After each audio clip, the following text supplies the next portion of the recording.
No going back now. Yeah. No going back now, Kevin. We're live. Kevin was about to run out about 2 minutes ago, but we tied him down to the chair. We'll be okay. So I'm away. So welcome everyone to episode 21 of Pours with Patriots. We have another Ohio guy. It seems to be the theme. A lot of Ohio guys, and if you're guessing from the flag, a Ohio Army National Guard guy too. So I feel like it's a trend. We can't break the trend. Someday we'll get a different National Guard guy in here. Hopefully, probably not, but that's all right. But welcome, Kevin's. I've known Kevin a little while from the bourbon community.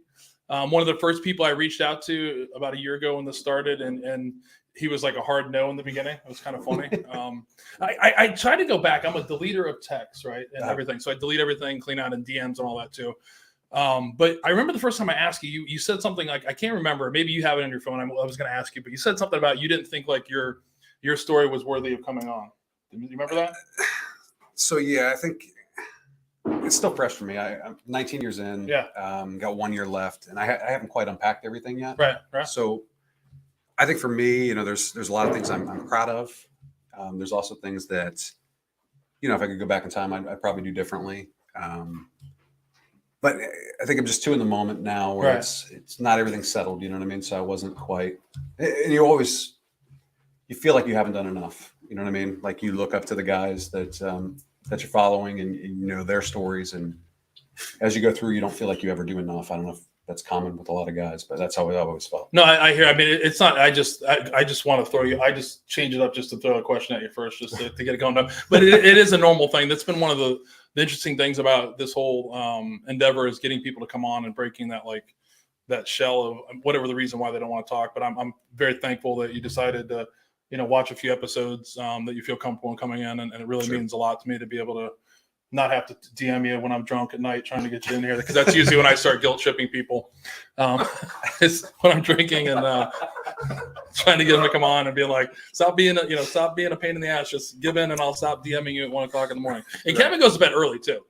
I feel like you do that. I feel like I'm DMing him and like I just get nothing, and I'm like, he's probably asleep. Like I should be asleep. But so we'll get back on track here because we always start off with a quote. And what's always fun, as you see, obviously from up here, Kevin is a warrant officer, so it's always fun to have warrant officers on. Another artillery warrant. Have we had an artillery warrant? We haven't yet. First artillery warrant? I think so. No, first artillery. We had a pilot. I don't know if we call Ray a real warrant officer. He's a pilot, but not. We've had an HR warrant. He's here too. Actually, we got the warrant mafia down here, which is nice. But it was always fun finding warrant officer comments or quotes are completely fun, and there's so many good ones. So I have 3, but I'll start off with the first one that I came up with, and this is I go from my days of dealing with warrant officers. I thought this was classic. It says, "I am a warrant officer. I solve problems you don't know you have in ways that you don't understand." And that's an unknown quote. It's on a lot of coffee mugs, T-shirts. It's probably in some official warrant officer thing somewhere, but I thought that was a great quote of how warrant officers feel about themselves. Maybe, or just buzzwords that we throw out there so we look impressive. Right. For people that know, most of the people are familiar with the military, but warrant officers are, in the Army, are considered subject matter experts on what they do. All the brand, except for your pilot, I guess, they are subject matter for the pilots, but they're supposed to be the subject matter experts. Most of you were NCOs before, and then you transition over. We talked about that a while back with Joseph when he came on a few episodes ago. But like you said, to start off, I had to throw the question at you right away. Not really a question, but it was like just to really kind of thank you for changing your mind. It really meant a lot to me. And I thought about that last night after we were talking. I kept searching through my phone. It was mainly like, hey, when am I dropping this off? And then I was like, I can't find that quote or whatever. But no, it was a little unnerving. But then the more I watched what you were doing and the message you were sending, I thought, what, this is good. I can get behind this, man. I wanted to be a part of it. So yeah, and there is some worry that he's worried about. I think if people might be seeing comments, he does have some arch nemesis, his best friends that are out now. The comments are going to be fun tonight. So we'll go ahead and do we do disclaimer now for Bednarchy now? Yeah, for everybody gets how many? 1? I don't know tonight. I feel like we got to give him. We'll give him a longer leash, but okay. No. We know him as Bednarchy. He may not be he's not Bednarki on Facebook. So if people are seeing, they're not going to see him now. But that's good. We can talk about him that way. Yeah, that's good. Yeah, we know when we say Bednarki, we're talking about Jeff, so you can figure it out. But I think we give him like five good strikes. I think this is like I'm feeling lenient today. This is like he's give Jeff the band hammer card here. But it's all good fun, and we'll talk about why the relationships that you forged with those guys, and sure. I'm really excited about it. And Kevin is like a bigger star than I am, obviously, because he has the biggest showing of people in the audience tonight. It's crazy. I mean, he's a big deal, guys, and I'm glad to have him on. It's awesome. You're gonna feed the frenzy with those guys right now. That's I know. That's what I'm trying to do. But like I said earlier, Kevin's a Ohio guy through and through. Grew up in Galloway, Ohio, which is close to here, Columbus area on the west side. Came from a big family, big Catholic family. We talked a little bit about that last night. I'll go into my first question pretty quick. So what you sent me your bio, you talked about, he didn't go to high school in Galloway. He actually went to a Catholic school here in the Columbus area, St. Charles Prep, and graduated from there in 1998. But when you sent your bio, which was really cool because it kind of like me dive in a little bit more about you, about some stuff, and it was always fun to do. But you said that one of the interesting things I think you said there that you stated that going to St. Charles Prep was a significant event for you in your life. Why is that? Just growing up West Side kid. My parents worked their butts off to make sure that we had everything. I went to Catholic school. But I planned on just going to like Bishop Reedy High School or Westland High School and, hanging out with my same buddies that I'd grown up with. And for them the dentist my mom worked for years, he'd went to St. Charles and then offered to pay part of my scholarship out there, part of my, tuition out there. And then suddenly, you're thrust from, a lower middle class kid on the West Side to suddenly kids that drive Benzes and Bentleys and, just a different conglomerate of people. And I didn't know what to expect at first. Right. And they really took me in, and I had a lot of people kind of look out for me and just kind of built my character and who I am. So it was a cool experience that I didn't expect to have. Was it like a feeling at first like you didn't belong? It was kind of 100%. Yeah. I mean, you're a West Side kid, and like that's the first kind of crap you get when you go out there. Yeah. But did you have like a West Side gang thing you're throwing up there? Like the West Side, whatever. You better not come over the West Side with those Benzes because you're not going to come back with them. No, but that's interesting. I thought that was great. I mean, another it kind of reminded me like again of in the military I was an Army brat, so we moved around a lot. So you always move to different places. You're uncomfortable. You kind of don't feel like you belong sometimes. Sure. It's crazy, but you made it through that. You made it through Catholic school. Big sports guy. Yeah, I love sports. Grew up. That's what my dad does. He watches sports all day long. Like. We played sports all seasons growing up. I had 5 brothers and 1 little sister. So, I mean, that's what we did.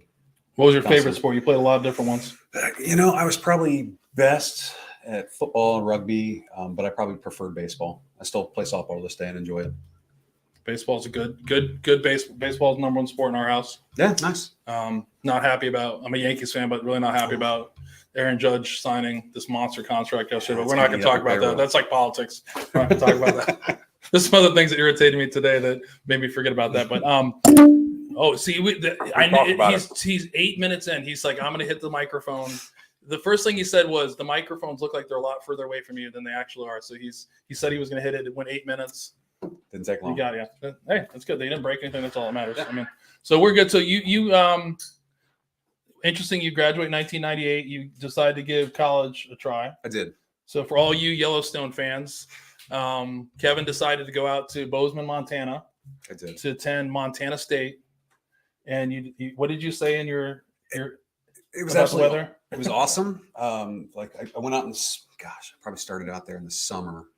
Went through the fall. It was great. Went to Thanksgiving at a buddy's house and was telling his mom how much I loved it. I couldn't wait to graduate and move out there. And she's like, wait till after the winter, see what you got. And sure enough, after that first winter that just never ended, it seemed like. I knew it wasn't for me. I think I have the paper. What you said was like the most god awful thing. And then to break, I didn't know this either until he told me this. He was all about ruining everything about Montana. So anybody that's watching Yellowstone, he had to tell me quickly last night that it's actually not filmed in Montana. It's in Utah. So he was upset about that. He still watches it, but he just like blew up my whole idea of wanting to go move to Montana. I've heard that we have friends that have places up there, and it's the winters they say are just awful. So I can imagine that. No, don't get me wrong. It's beautiful there, but it stood out right away that those weren't our mountains, like in the Gallatin Valley. And if you've ever been there, like it was clearly. I've never different. been to Montana. That's one of the states I've You never should been go. to. There's like I think there's like 4 or 5 states I tried to figure out one time that haven't been. Like Montana's one of those. But after that, no, I'm not going in the winter. And we should No, have no. disclaimer another Well, one that if you're watching Yellowstone and you didn't know it was in Utah, that it wasn't in Montana, it's actually Utah. We're sorry that we did that. No, I always want to go out there. I have a friend that has, a place out there. It would be cool to go out there. It's just it seems like it's fucking forever. It's so far away too. That's a long flight. They're coming from the person going to California, but right. It just seems so far away. Like it is. It's and I heard there's really not a lot there though, right? When you were there. So there is, but it's so scattered. I mean, you got different cool towns, but I mean, it's like an 8-10 hour trip to go anywhere and really explore, like Missoula. I think that was like maybe 10 hours away from us. And that was like our big rival being a Montana State. It's that far away, really? Yeah, wow. it's far. Crazy. Maybe not that far, but far. We're not GPSs. We'll figure it out. He's only an artilleryman. That's a couple hours. It's no big deal with artillery. Right. It's close enough, right? But what's crazy about that too is like in the bourbon world, Montana used to be one of the great places to go hunt for whiskey. I think a few years. People come with some stories that were like going to some place in Montana and like rolling up on a liquor store and just finding all these things that you can't find other places. But again, that seemed like a long drive to get a bottle of E.H. Taylor barrel proof. I'm good with not doing that. So, So you give your hand at school a little bit. You said you bounced around with degrees, construction engineering, general studies. Then you was it the school, the weather? What just made you decide to hang it up? I just didn't know what the hell I wanted to do, and like the student loans, like I said, we weren't a fluid family, so I was paying it on my own, and like it started to freak me out a little bit, just the student loan debt that I was accumulating. And the more I thought about it, like if I didn't have a clear plan, I thought it was best to kind of move home and figure that the hell out before I, went somewhere and wasted a bunch of money. So, and then you started pretty quickly. You got bounced around a little bit, but then 2001, you started working for the City of Dublin. I did. And you've been there since that. Yeah, that's 21 years now, right? Yeah, long time to work somewhere.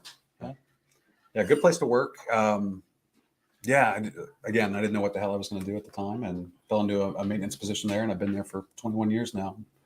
It's a good spot. They treat me really well. I think, we talked a little bit about it. After 9/11, I kind of started thinking about, military as a route, and our director of service at the time, he was later our city manager. He was a general in the Guard, and, he kind of gave me his pitch, about the Guard, and that they would hold my position in Dublin while I went. And so, after having that talk, I'm like, well, that's cool, man. They're going to hold the position for me, so why not do it this way? I felt like I should serve in some capacity, and that just seemed like a good fit. So you're like one of the 9/11 guys that happened, change your life a little bit. Did anybody in your family serve before you? So my mom's side of the family, yes. She had a lot of brothers that were like Vietnam vets. A couple that served in the Navy, I think. 2 or 3 non-vets. On dad's side, not really. His mom's first husband died in the military, and then her brother died in the military as well. So it was kind of a little more taboo on my dad's side of the family. Just not really something we did. Yeah. So what did they think when you joined? Mom was super supportive, which was out of character for her. The opposite of like what we've heard in the past. I don't know if it was just having grown up around her brothers doing it, but she doesn't travel at all, like ever. And she came out to Fort Sill for my graduation, which was really cool. And the whole time I was gone, she's helping me take care of my bills and constantly worried, watching the news. It was, you would think it would be the opposite way around, but yeah, my mom was super supportive of it, and dad was not supportive, just indifferent kind of. Yeah, normally the people we've asked, it's like the moms are usually the ones that are kind of freak out a little bit when we decide to do that. So it's always, but deep down inside, it is always fun to see, since we've been doing this, how many people, their family do support what they're doing. Right. I mean, it's not like somebody told them you're not doing it or whatever. And then I think that's the worst thing, because they're probably going to do it anyways. But before we keep going, we have to throw up a quote. I read this and you guys have seen it, but we're going to put it up here. I don't know if he's paying attention to it, about Kevin. No, we're going to the question. Sorry, somebody said about Kevin. So somebody had posted about him that said, Kevin Ewald is the epitome of selflessness.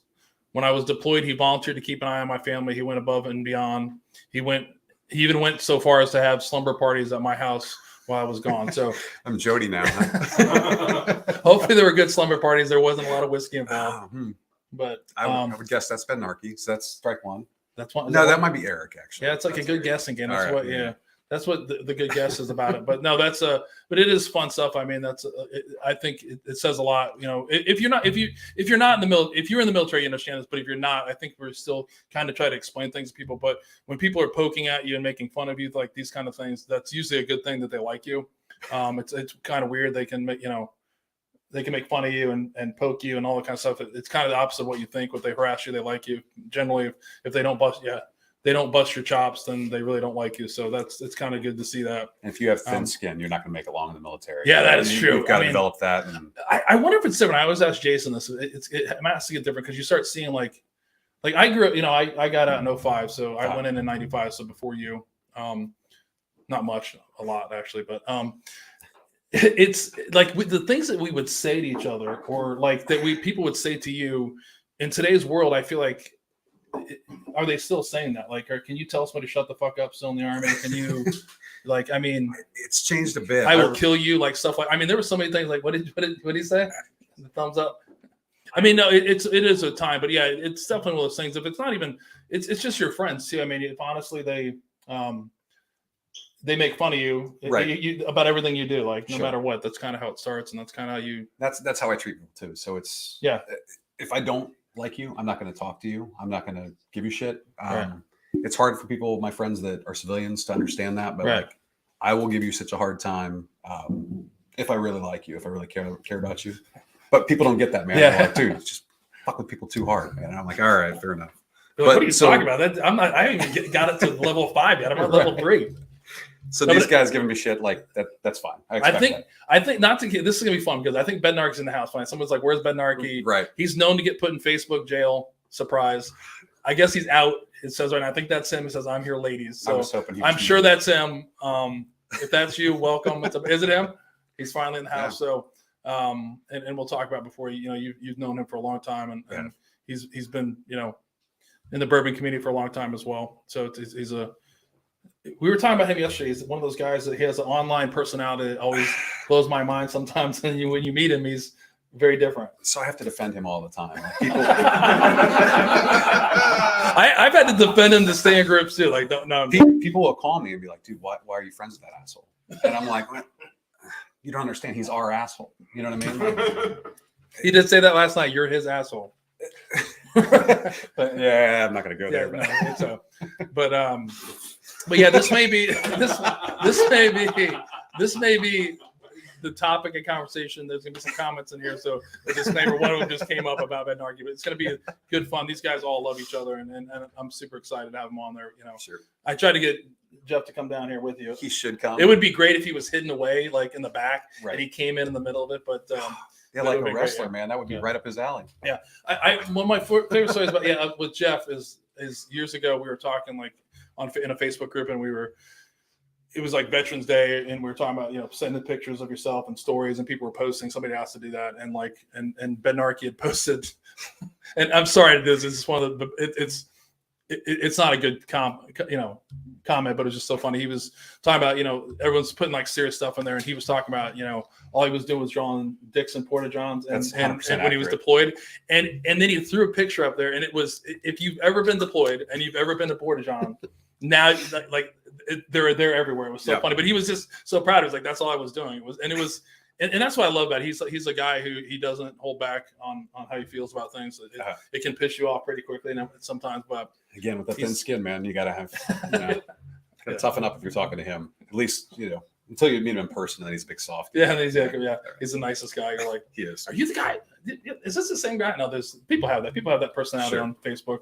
There's other people out there, especially in the bourbon community. They're one of the people how they act online is not who they necessarily are. But yeah, so that's what you guys are seeing on there, and that's just good fun and poking fun of him. So hopefully we can make fun of Jeff. I gotta not read it more as we go along. So you actually, like we talked about, you enlist after 9/11. Mm-hmm. You decided to become an artilleryman. I did. You joined in literally as a 13 Foxtrot Artillery Forward Observer. Mm-hmm. And then you went to Fort Sill. I mean, I'm sure how'd your mom feel about going to Fort Sill? She definitely didn't want to move there, right? Oh, no, absolutely not. No, I mean, it was cool. She got to do some things on the way out. I think she did like the St. Louis Arch. And like I said, she doesn't travel much. So right. yeah, it's kind of cool for her to get out there and see something different anyway. Yeah, and Fort Sill's like it's just the middle of nowhere too. It seems like it's one of those places. But yeah, so you after Fort Sill, you actually go on your first deployment pretty quickly. You head out to Kosovo. Yeah, I think we were home 2 months, and like I said, our unit was deployed at the time. They were over in England, so instead of us catching up with them, they like threw us in with the 35th MP company out of Kansas, because you never actually do your job you sign up for in the National Guard. Yeah, so. The High National Guard. The only person I know that's doing their job are the pilots. Yeah, and Andrew right now. Surprising. Yeah, Andrew. Finally, after Andrew's got like what 16 years in finally. Yeah. It's like, but yeah, like I mean, hopefully 19 years. Yeah, hopefully they're not asking you to fly Blackhawks this weekend. Like I think they got the important one where they have the right people to. But yeah, everybody we talked to in the High National Guard, like, oh, I was an MP, but I was a cook, and then I was I was artilleryman, and then I was a. It goes back to honestly, if I go back to those days of that time, back when I came on about what my thoughts about the National Guard and the reserves were before 9/11 and serving with them, I was like, these people are idiots. But now there's a ton of respect because, like you said, people sign up for something and you find out they don't even do their MOS for like years, and they're still serving. They're still doing these deployments. And hats off to you got you and other fellow members of the Ohio National Guard and other National Guard units throughout the United States. It's pretty important. So you actually went out, got trained as a military policeman. I did, yeah.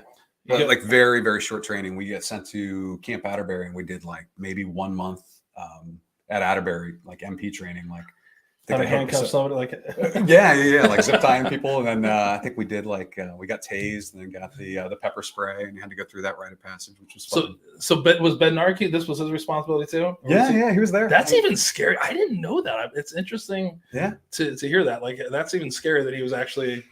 I think I have a video somewhere of us like locked arms getting tased together. Oh, that'd be great. Yeah, that'd be great. It's funny. You should have posted that. That'd have been awesome. So, but it's interesting that we've talked about Jeff a little bit, but this is the first time actually you deployed with one of your friends and another friend who's unfortunately not with us anymore, Nick. So that's the first time you were with Brzezinski. Is that deployment to Kosovo? It was, yeah. We met the day before we headed out to Atterbury. Actually, I knew his dad from the City of Dublin. I didn't know Nick until that point, but he introduced us like as we were getting on the bus, and kind of told us to take care of each other, and yeah.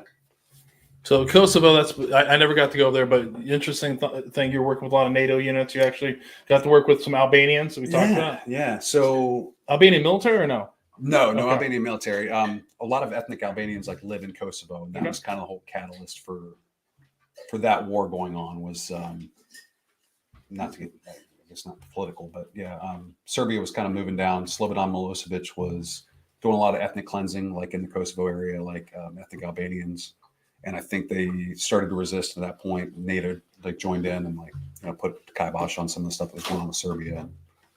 So it was interesting. The Albanian people, like I got to say, like you didn't know what to expect going in there, but like I think we got over there like maybe July timeframe.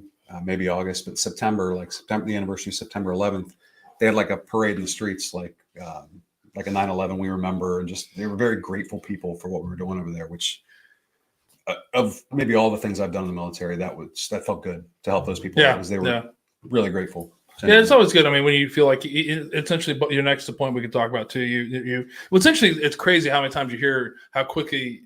And it's funny being the National Guard is that how quickly you guys came back and you were like thrust into like leaving. Sure. You know what I mean? So you're holding your job, but by the way, I'm leaving now for thanks. Got to go. And right. I mean that from the bottom of my heart because I used to talk so much shit about the National Guard before and now like the more still should. Kind of. At least the Ohio National Guard since they lost to Michigan. Right. I had to bring that up earlier. Game changer. I forgot. Yeah, you're the first like Ohio State guy since, and that was like the. We have to drink more before we talk about Michigan. Yeah. I don't want you to have an aneurysm over there. But so quickly again, you like a year later, you deployed 2005 down to support Hurricane Katrina. Yeah, no, we came back. I want to say, that summer, and then as soon as Katrina popped off, like it was down on a plane back over there. I think they caught a lot of crap on the response time, but it was literally within a day of that storm hitting. Like we were sitting at Rickenbacker heading out, so. I always felt like the response was appropriate for what was going on.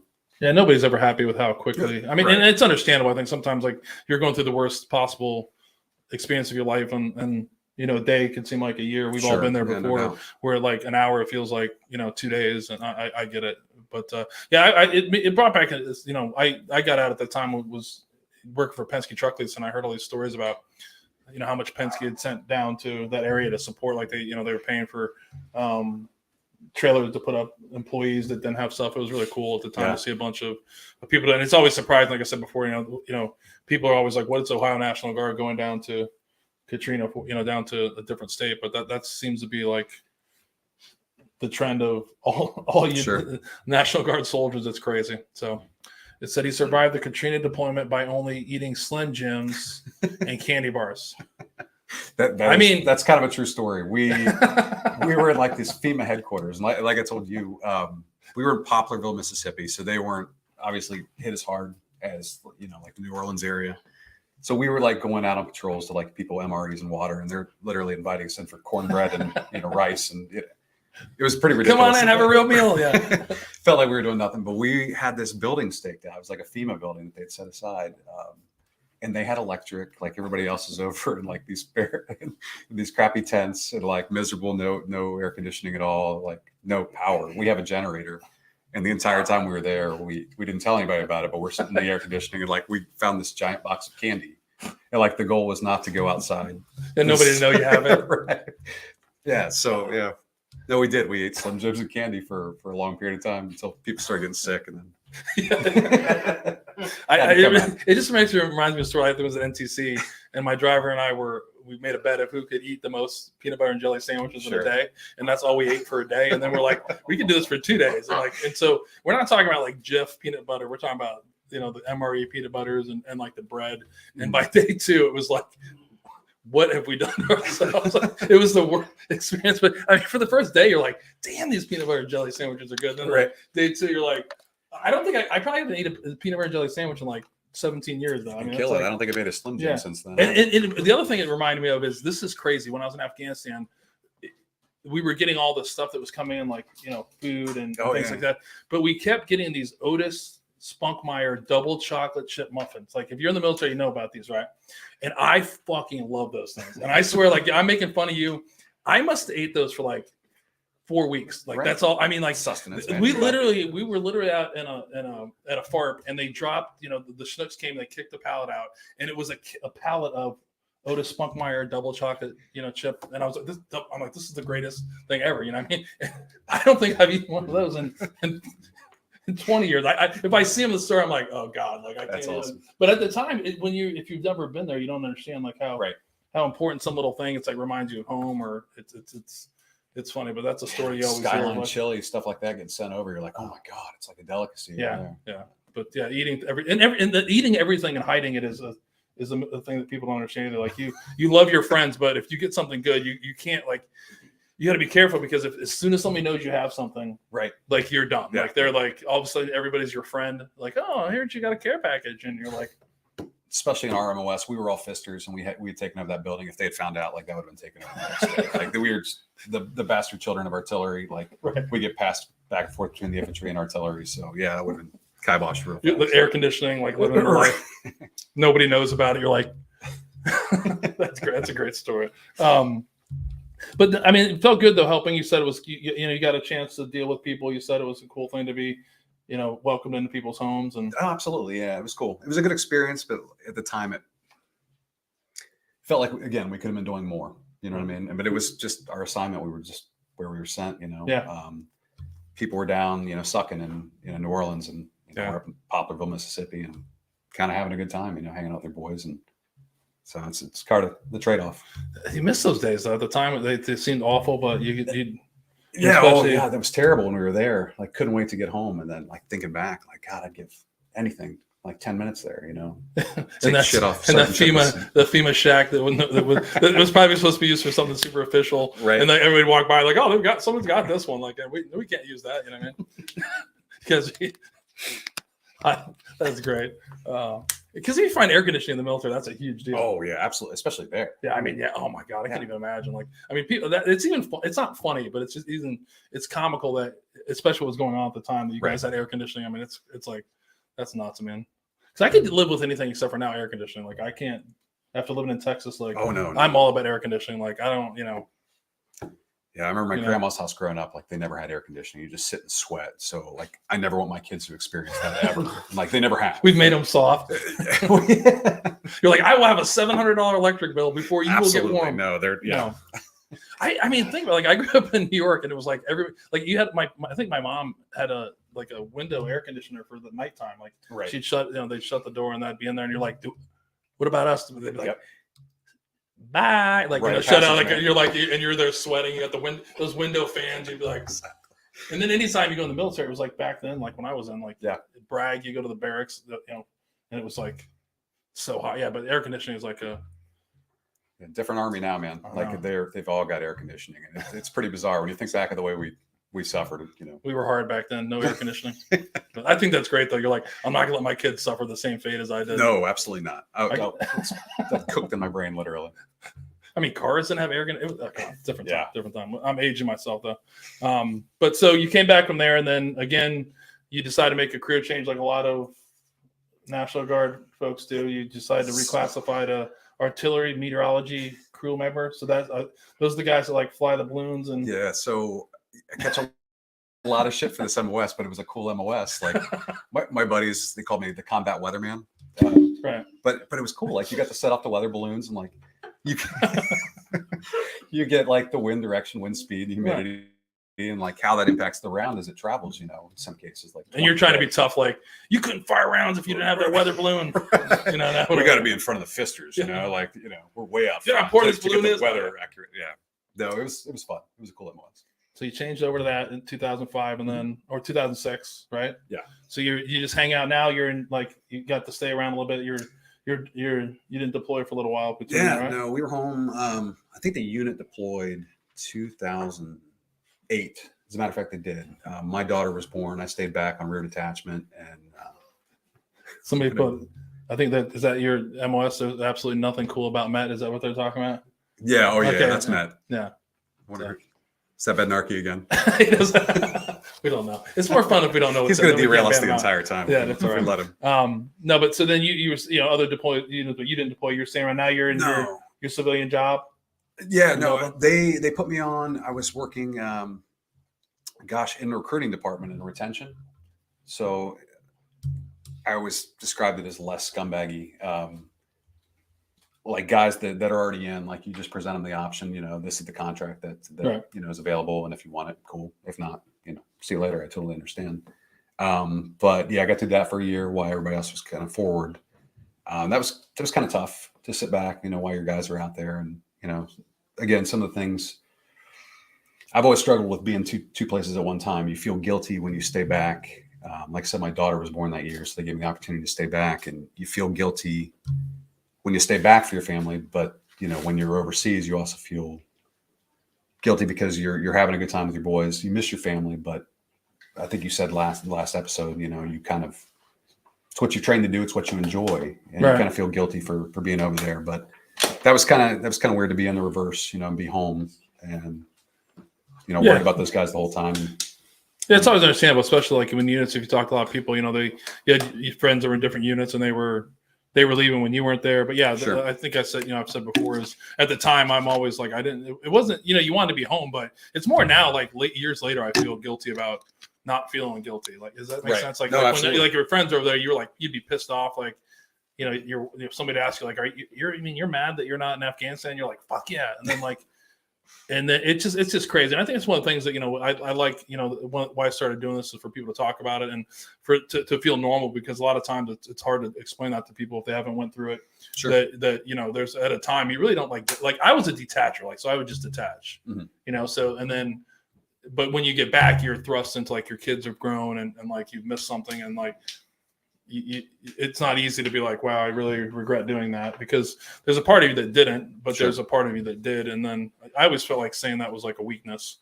And I throw that out to anybody that's in there now. You definitely shouldn't look at it that way. You should verbalize it. You should tell people that, for sure, that you love and that love you, that you want to do that, but you do want to be with them. Right. Just not as much. I don't know how to. I mean, I think the whole key of everything is to just talk about it, and that's why I'm excited right. to get you on here initially we're like, no, I'm not doing this. No. But I think it's time. I was looking at this glass. It's time for, I think we'll go to the first featured whiskey, and it's a little, we're going to get ahead of ourselves a little bit, but we'll talk more about him. But this bottle that Kevin brought is from Jay Mattingly. It's actually a Captain Nick bottle, and we're talking about the same gentleman that we mentioned earlier, Captain Nick Krasansky. So this is a bottle that was made in honor of him. But just to talk about, the first featured whiskey tonight is Jay Mattingly, which is from Bourbon 30 Spirits, which is in Georgetown, Kentucky. It's a little bit different than a lot of other places, but this place, and we'll talk about here in a second. But it was founded by Jeff Mattingly. He got thrust into fame, the bourbon fame, for this is the second one of them, but Old Baldy and original Baldy, he did a collaboration with a gentleman named Ed Bly, and those bottles, absolutely blew up the secondary market at the time. And then he started Bourbon 30. But unlike a lot of other places, Bourbon 30 is more of like a bourbon experience, I'd say. I actually have not been there to do a blend, which is kind of funny. Of all the things I've done, I've never done it. I've seen it and stuff, but they allow their customers to create a blend, which is a unique blend.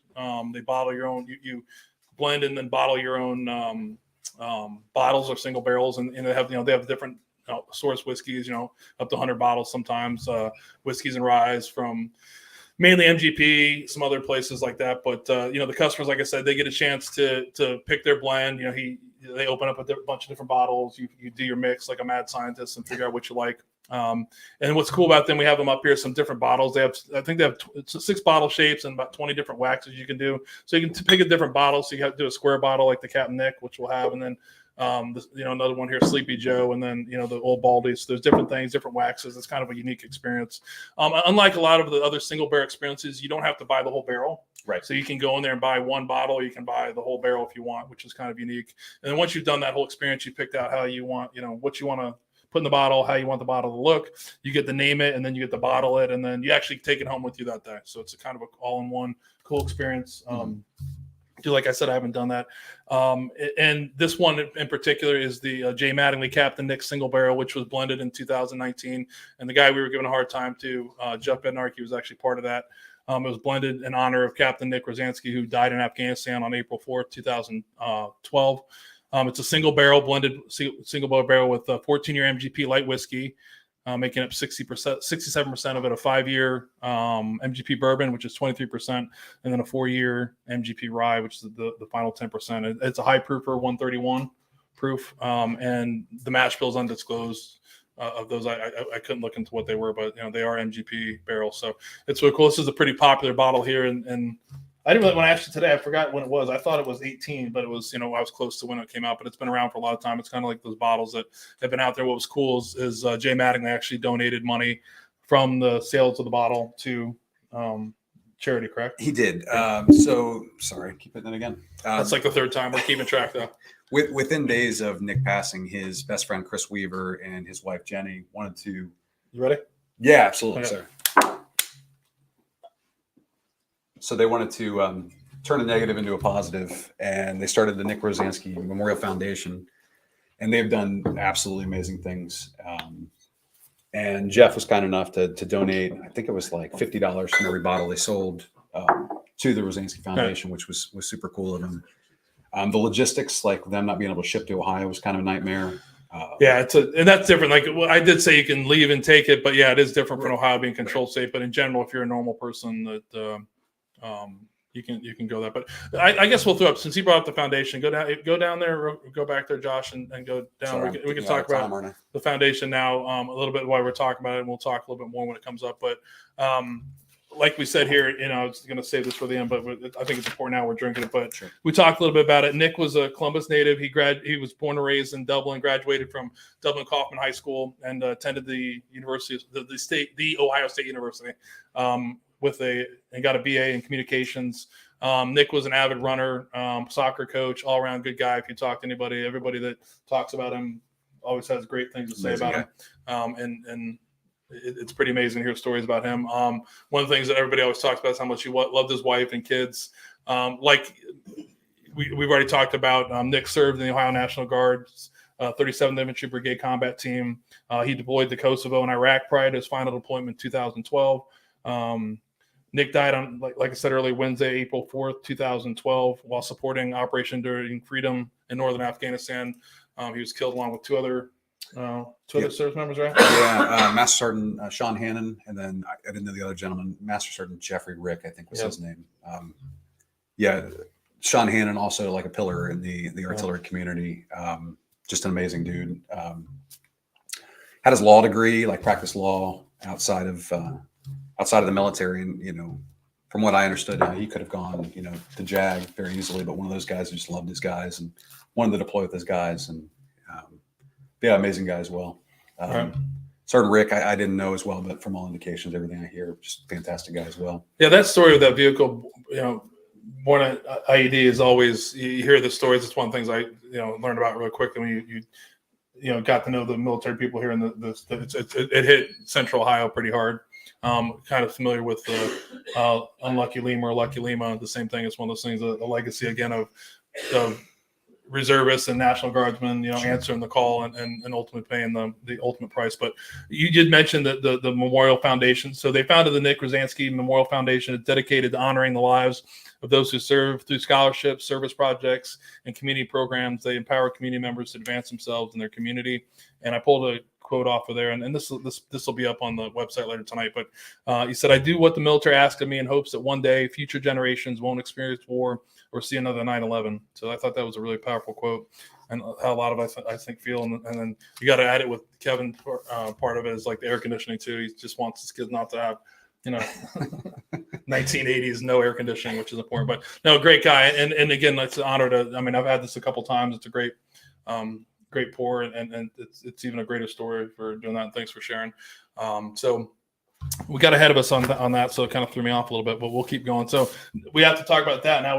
Might as well talk about Afghanistan. So we thrust forward to 2011. You deployed to Kandahar. So your first real deployment, right? You call it? Well, a lot of people say real, like that's I think anytime you leave, it's real. A lot of people wouldn't count Kosovo. Right. No, I'm joking. I am counting it, but a lot of people say that. I've heard that people say that before.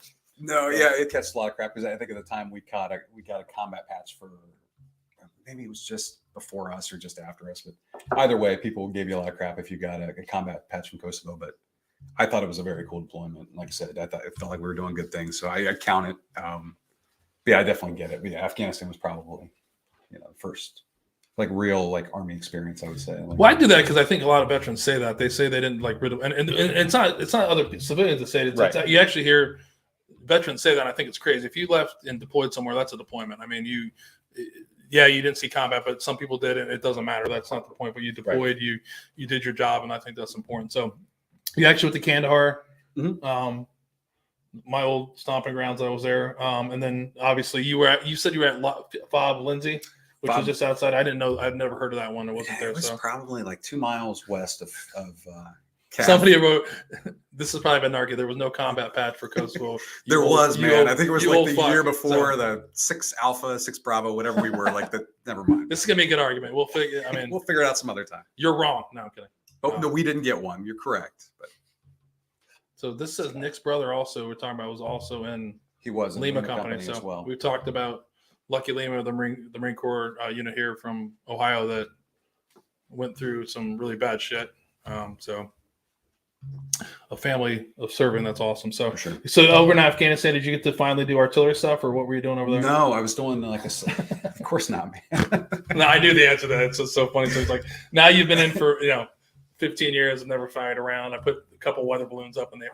No, I think right now, the mission the 134 is doing right now is the first time Ohio's done an artillery mission in a long time. I think maybe since Vietnam. Yeah. No, seriously. But no, I did a Sec 4 mission over in Afghanistan. We were doing convoy security for VIPs, dignitaries that would come. For the most part, it was pretty cool. Afghanistan, believe it or not, is pretty beautiful. I like the desert, so I really enjoyed parts of being over there and being out on the convoys. It was kind of a cool experience. Yeah, it is. It is crazy. That area is pretty open down in Canada, but it could get crazy mountainous pretty fast. It was always interesting. So, you said when you sent your bio that I think you used the phrase that Afghanistan is where you found your calling as a soldier. I did. So what was it? The loss of the three guys? What made you decide now I'm really going to take this serious? And I think it was before that. It was just so I got promoted pretty fast, and you hit 5, and then everybody tells you got to be a giant asshole to everybody, and kind of went through that phase, and I was a fine leader, but then you get over there and like people have real needs, and I think I was probably 30 at the time, somewhere in there, around 30. But I had 2 kids, and like everybody starts kind of looking to you for advice and kind of as a mentor. And a lot of people, a lot of our soldiers didn't have the best upbringing, so they would kind of lean on you, man. And I enjoyed that part. I enjoyed kind of being the mentor and being the guy that people kind of leaned on and talked to when they had issues, man. Yeah, you become like a family. That's we were so second tight. We were super tight. And I still very tight with a lot of those guys to this day. Some of them probably wish you weren't as tight with, like Jeff, but it's all right. Yeah, you got to have everyone's got to have that guy. He's special, but we'll keep him, I guess. Our asshole. He's your responsibility. No, that's good. So obviously that impact. I mean, how did that hit? Like, I mean, you had Ohio National Guard units over there when the vehicle-borne IED goes off. Like, how did that impact the people that were deployed? Do you remember that, or is it kind of? No, I definitely do. Yeah, it was pretty dark, man. It was. I won't go into like that day. But I did have my soldiers, the same guys that were kind of leaning on me. Like when that happened, like I was able to kind of turn it around, and they were there for me, which was cool. Yeah, Nick was a close friend, and I hadn't seen him since like the MOB, and it never even crossed my mind when I heard that something happened up there that it could be Nick. I thought he was like in the office working. I didn't know that he was out on patrol. And never expected to get that news at all. So, but so do you want to share? How did you find out about it? So that it was him. I was in a I was in a like a CPR class, I think it was, and I was boarding this class, and one of my other friends comes in and pulls me out. I thought he was just pulling me out to like get me the hell out of there, And I was so excited, and I like go in, and I'm like, hey man, thanks for getting me out of there. He's like, no, we got to talk. And man, you're like that guy on ESPN that used to make everybody cry. Hey, I'm probably gonna start. If you start crying, I make myself cry. No, but I mean, I think it's important to talk about. I mean, if you don't feel comfortable, no, we can do it. It's okay. But no, he told me there was an accident, and he told me, first that, that Sean was one of the people, and that hit home pretty hard. And then at first, I think there was some conflicting information, where there was like all we knew was like the first 3 letters of their last names. And there was like I think an ROS on like the injured list and an ROZ on the killed list. So there was confusion. We didn't know, whether Nick was still there or not. And sorry. But once, like I said, those next couple of days, like kind of a blur. But leaned on a lot of people, got through.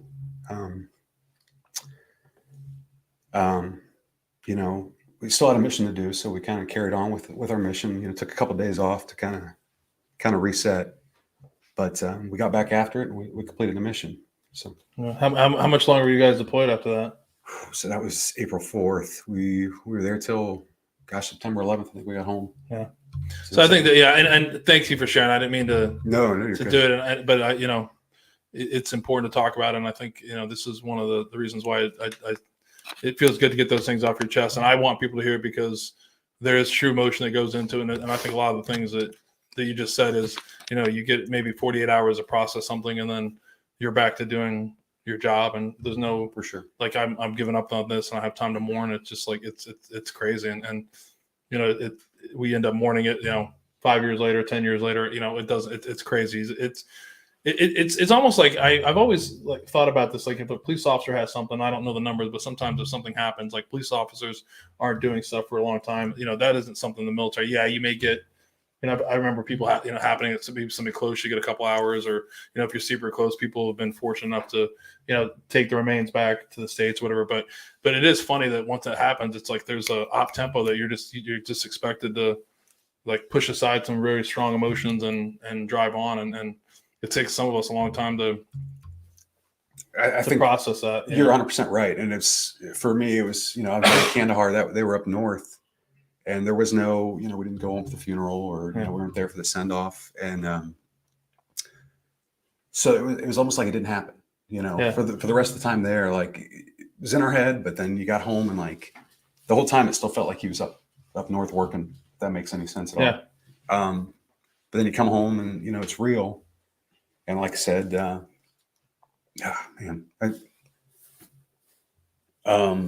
but over there you got each other to kind of lean on, and then you come home and it's awkward to talk about. Like, civilian friends don't understand, so you don't really talk about it at all. Right. And I think that that causes a lot of us problems because we don't speak about it. But one of the cool things I did find out, and I think you guys kind of mentioned this before, is kind of one reason I was okay with opening up about it. I'm not a VA guy. I would never do that. Like, talking to a stranger isn't my way of dealing with things. Here I am on a fucking podcast. Yeah. And you got people making fun of you, and two people you've never met before. But I appreciate you being, candid and comfortable in doing that. And that's the goal. You are right. Yeah. The VA thing is I don't know. What I found to be more helpful, and we didn't figure it out for a couple of years, but Jeff's one of those guys. And again, people ask me, why with that guy, but he's one of the guys I lean on, man. And like, we started every 4/4, the anniversary of when Nick passed away. We'll go to the cemetery now. We'll take a bottle of Captain Nick. And the first year after they did the blending, we went out there and we just started telling old stories and laughing our asses off and remembering all the fucking good times. Yeah. And that was so cathartic. And I think just leaning on each other means so much more than like talking to anybody else, but that was important for us. My friend that's also giving me shit right now, Eric Chippis, he goes out there every year with us, and we make it a good time. We don't dwell on the past so much anymore, which is very helpful. Right. And one of the things I have to say about this is just to tie in about what the mission of Ports with Patriots is you can see Kevin's emotion. You've seen it before. And if you talk to somebody where someone, is killed in the line of duty, it's really fucking hard to process that. Or someone doesn't do well. He's up to 5 hitting the microphone, by the way. I feel like we should have somebody keep tabs. It's way closer than it looks. No, I'm always saying that to de-escalate the seriousness, but you can only imagine why we're talking about this. There's an emotion that comes into it, and there's an emotion of us. These people are doing what they wanted to do, and they're doing a mission. And can you imagine the emotion that comes up when you, as a service member, decide, to commit suicide? Even how we feel even worse than you feel. It's hard to imagine you can feel worse, but you actually can. Like someone going and doing something, and that you want to do, and you have all that guilt, but to come back and to lose someone that's not battle related or something like that, it's insane. I mean, and you can see Kevin's emotion. It's emotion that is important, and I say that to anybody that's all the veterans out there. If you know a veteran. And it continue to be the message that we have. It's a bad decision. It's how we feel, and Kevin feels, and a lot of us feel. It feels even fucking worse when someone we know went through all that, and they just make the wrong decision. So I really appreciate you being, of course, candid about that. I didn't mean to put you on the spot. No, you're good. I did get $20 from Bednarchy to make you cry, though. I'm joking. He didn't do that. No. That would have been. Could you imagine we had a pool going on the side about that? That'd be awful. But no, and don't make fun of him about that, Jeff. Seriously, that's important. No, I really appreciate you feeling comfortable. He's probably crying too. He won't admit it either. He's probably Eric as well. He talks like he's a tough guy, but both of those guys right now. We should be able to call him in right now and watch him crying. You're crying. They should come on here. But so that actually, how did it? I mean, that must be interesting. So you knew him before. Did you know his wife and kids? I did. Okay, yeah. So how was that? Like, knowing all this was going on, like, were you able to talk to her while you were deployed? Very briefly. I think I sent a message while I was over there. But yeah, not till I came back did we really speak on the phone or talk at all. But yeah, a few years after, she gave me a call and asked me to be a part of the Nick Rosansky Memorial Foundation as a board member. And, it was immediately yes. I mean, it was, if I could help out in some small way, it was awesome just to carry on his legacy. And like I said, his best friend, Chris Weaver, and his wife, like they're two of the strongest people I ever met in my life. His entire family. some of the strongest people I've ever met in my life.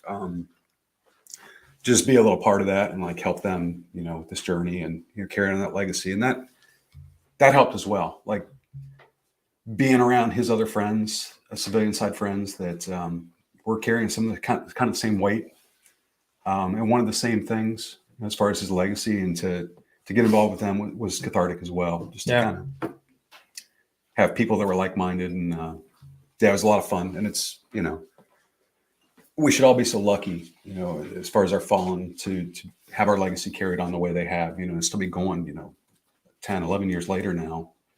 And I think, you know, at this point they've generated like $500,000. Yeah, I think you're saying I looked at the $500,000 that, you know, they've provided several scholarships. You know. They have an endowment with the Ohio State University. And like Kevin said, he spent 3 years on the board of directors there. Doing that, so it is a pretty powerful thing. I said before, like I never met him, but I know his name just from the military community and the bourbon community. Of that, it is funny. Like, and you go there and like all the stories. I've heard so many stories about him.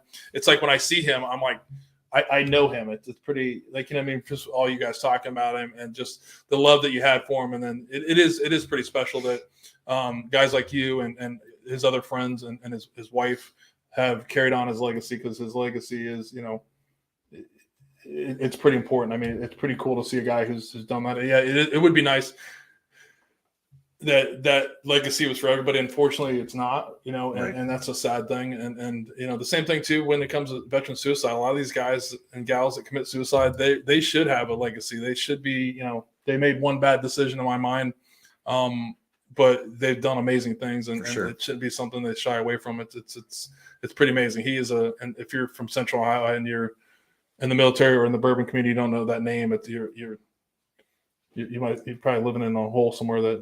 But it is pretty amazing what you guys have done and the amount of money that you raised, and it's pretty cool. I mean, you should be proud of yourself. So that's not the only charity that you're involved in, right? You mentioned another one called Camp Brown Bear. Well, I never heard about that. That's more Jeff Mattingly. Okay. He does his annual, I think it's. I didn't know about that. I heard that. I never heard that one. Once a year release. I think it's like military related. So I think I sent like the one picture, like the Ranger bottle to you, and there's like I missed the airborne one. I would have picked that up for you. It's a pretty cool bottle. Yeah, and if you know, he does do this a lot, where he adds, you know, price to the bottle and does that. I think there's one right now that's on. I think I just was looking when you're looking. There's a bottle right now you can go down, but he does do a great job of you know, donating back to the military. It is a pretty powerful thing, right?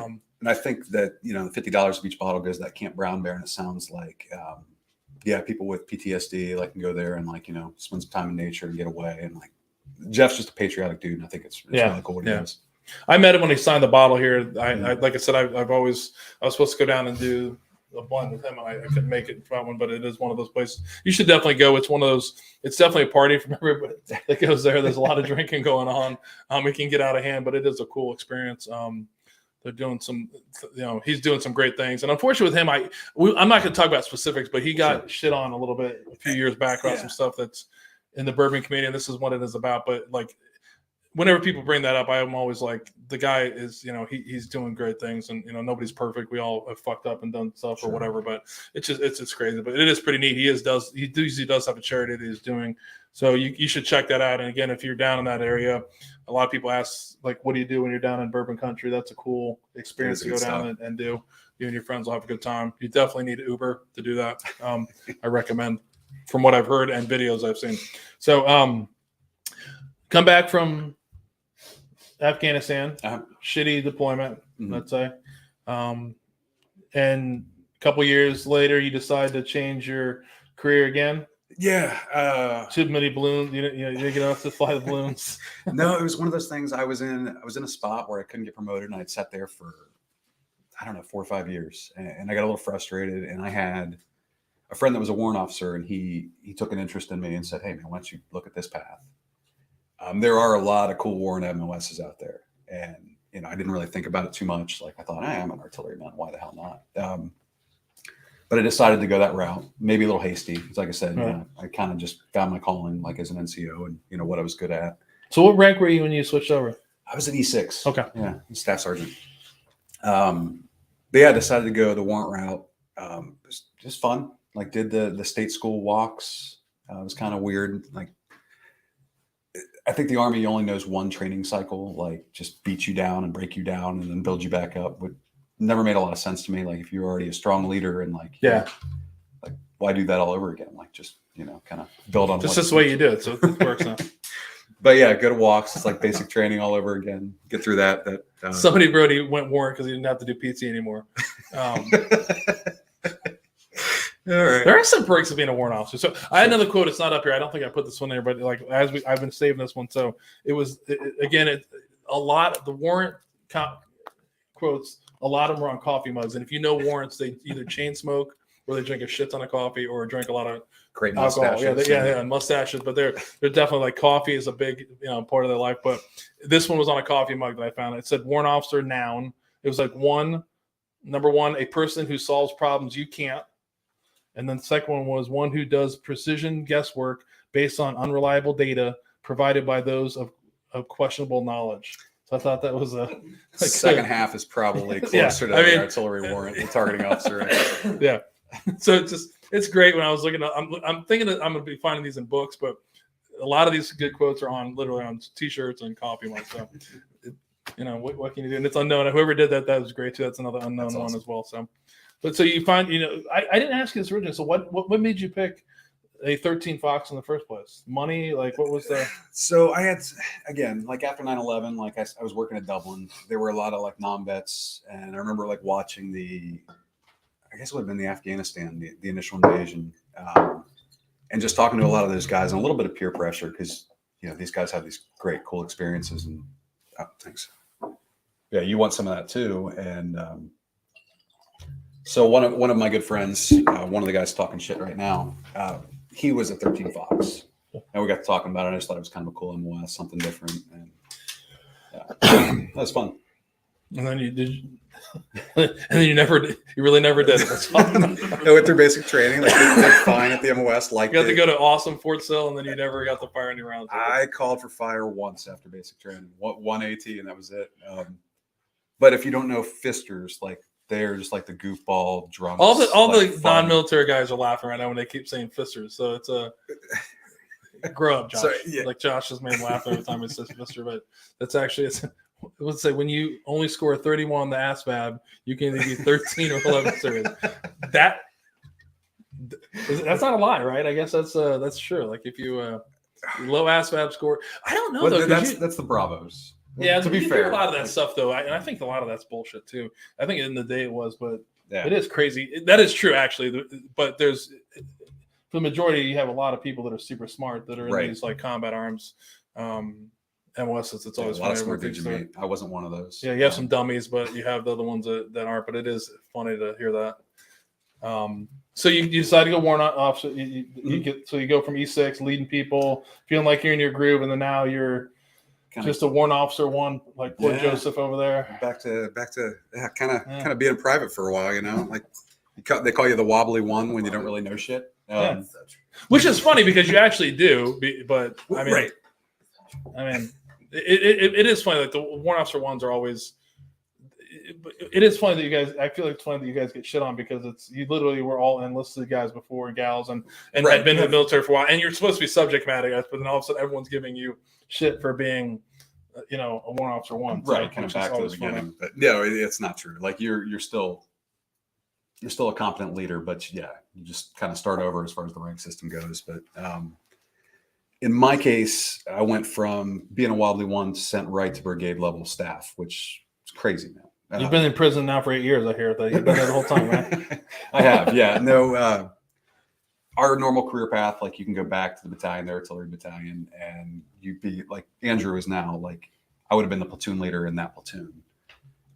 We had a guy that needed some more time back at battalion, so they sent me directly to brigade, and I've been stuck there ever since. To be on brigade staff or battalion staff is it's like prison for the military. It's like, and you've been doing it for 8 hard years. Right. You're like one of those. I've never heard that with being on that long. I mean, like you got to be like the disgruntled CW3, like just.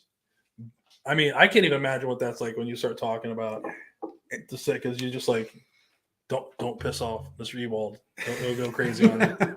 No, it's different, especially. I've been through 4 brigade commanders.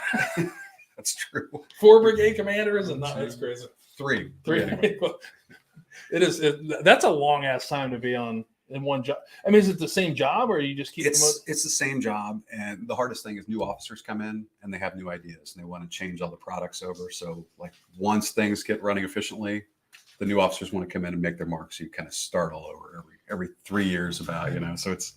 I'm only looking at Jason because that's what Jason's, and as you know, is in the audience. He's a first sergeant, so E8, and he's just looking at me about officers coming in and screwing things up. No, I mean, no we're offense, right. man, I mean, come on, you just do it, first sergeant. That's what you got to do. You got to learn. I mean, that you guys have good ideas, but we've tried them all, and this is what works, and you want to screw that up. And that's a nice way. Other one, they're like, we're fucking not doing that. I mean, you think you're the first person that came up with that idea? No, you're. It's in my MS, we had warrant officers. You're always around them. It's always funny. Those are the guys. Like it's interesting. If they liked you, they took care of you. If they didn't, they didn't. But I still, to this day, what people don't understand is like, if you're a young officer, a warrant can say the same exact thing that you said, and they are like a god. If you say it, people are like, you're an idiot. It's like, I'd be like, he fucking just said the same thing I just said. You know what I mean? And they're like, worded it better, man. They'd be like, no, he did not. I'm like, yes, he did. That's why I wish I had iPhones back there. I'd want to record a warrant officer saying something, then record like a first lieutenant saying it, and they'd be like, but he just looked more confident how he said it. But yeah, I mean, warrants are. We need the cup of coffee and the stashing experience and the listen. Cup of coffee, smoking, and PT is another thing too. Like, do warrant officers PT now? We do. I still like to run, so it's funny they give me shit about that. But no, I like to PT. Organized PT you do it on your own? No, we usually do it on our own. It's that hasn't changed. You're like, whoa. Organized PT, what the fuck? Whoa. No, well, we ran in formation and walk. We're right. We're not doing that. Like, whoa, I don't run with other people. I like to PT, but yeah, like the last time I remember doing organized PT was probably at SIL, which was strange. It's like whoever was in charge wanted all the warrant officers out there were like, wait, serious? All right. Show up for a while until you call us out on it. Like you don't want that many warrants officers together in one spot either. Oh, no, that's like a bad deal. So somebody said, ask Kevin about being the UPL of the year for the state of Ohio. I take a lot of pride in that, actually. You know what the UPL is? No. It's like the unit prevention leader, like the loss prevention leader, like the guy in charge of like P testing. Okay. That's what I thought it was. Yeah, no, I took a lot of pride in that, man. I did it for like seriously, like 8-10 years.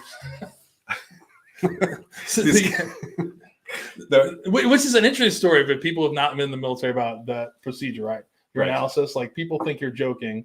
It is the most awkward experience. Like, so Joe's over there freaking out. He's kind of like, he's having a flashback. But when they do this, like, this is not like where you go into the doctor and they, do they have cameras in there? I hope they don't. I mean, how do they know? But they don't. But when you do this in the military, you literally, David, somebody just posted something out there. I knew this was going to be bad. Oh my. All right. Way to go, Fulmer. But I knew this was going to be one that was going to be for the ages. It's all right. But it's important to see. But what if you haven't explained to you is like if you go in for your analysis in the military, somebody watches you. Kevin had a camera. Somebody said, but they actually watch you urinate, and it's like it's and it's not like, I mean, they're watching you, like go in the bathroom with you, and it's like, and sometimes you're doing it feels like you're doing it once a month sometimes. And like somebody was like, it is got in trouble. Yeah, you're in there like random, and I mean, it's just an experience that you've never experienced. We had an incident in Afghanistan where in Afghanistan we did 100% urinalysis. These comments are out of control. But we actually had to do these, and we were doing these urinalysis. We had to do 100% urinalysis. And we had to go in porta-john. So picture in a porta-john, two guys in a porta-john. It's like, the guys, it's the same thing with the ladies as well. So it's crazy to do that. But I asked them to be good tonight, too, and this is what they do. Oh, my God. Come on, guys. Come on now. All right. Find out if that's Bednarchy. We got to mute him for at least 5 minutes. No, but I got to stop reading them. Oh my God! Off the rails. Yeah, I knew this was going to be a bad. This might be the only one we have to delete after. Yeah, I was going to say you cannot put a lot of this on. Yeah, we'll have to delete the comments after. No, but it is great. Like that's those experiences, like you talked about, that are funny military experiences that you can't, if they've never been through it. No. Like if I told this to my brothers, they'd look at me like, yeah. cross-eyed. But one of the things people don't know about the UPL is if you hold that, he's getting serious about this. Like, No, let me tell you. Yeah, if you're the UPL, you never have to be a watcher, and people don't realize that. They joke around about it.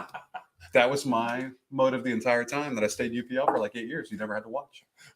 You just had to like sit there and collect the cups. Collect the cups, and I remember I was a company commander. We were doing 100% urinalysis, and there was like 3 soldiers that were just stalling it. So right, you know, people. And what I always found out, it was always crazy. The people you thought were going to piss hot didn't. Right, and then the people that you had no idea were doing drugs were doing. It's crazy. But there's these 3 soldiers, so you're thinking.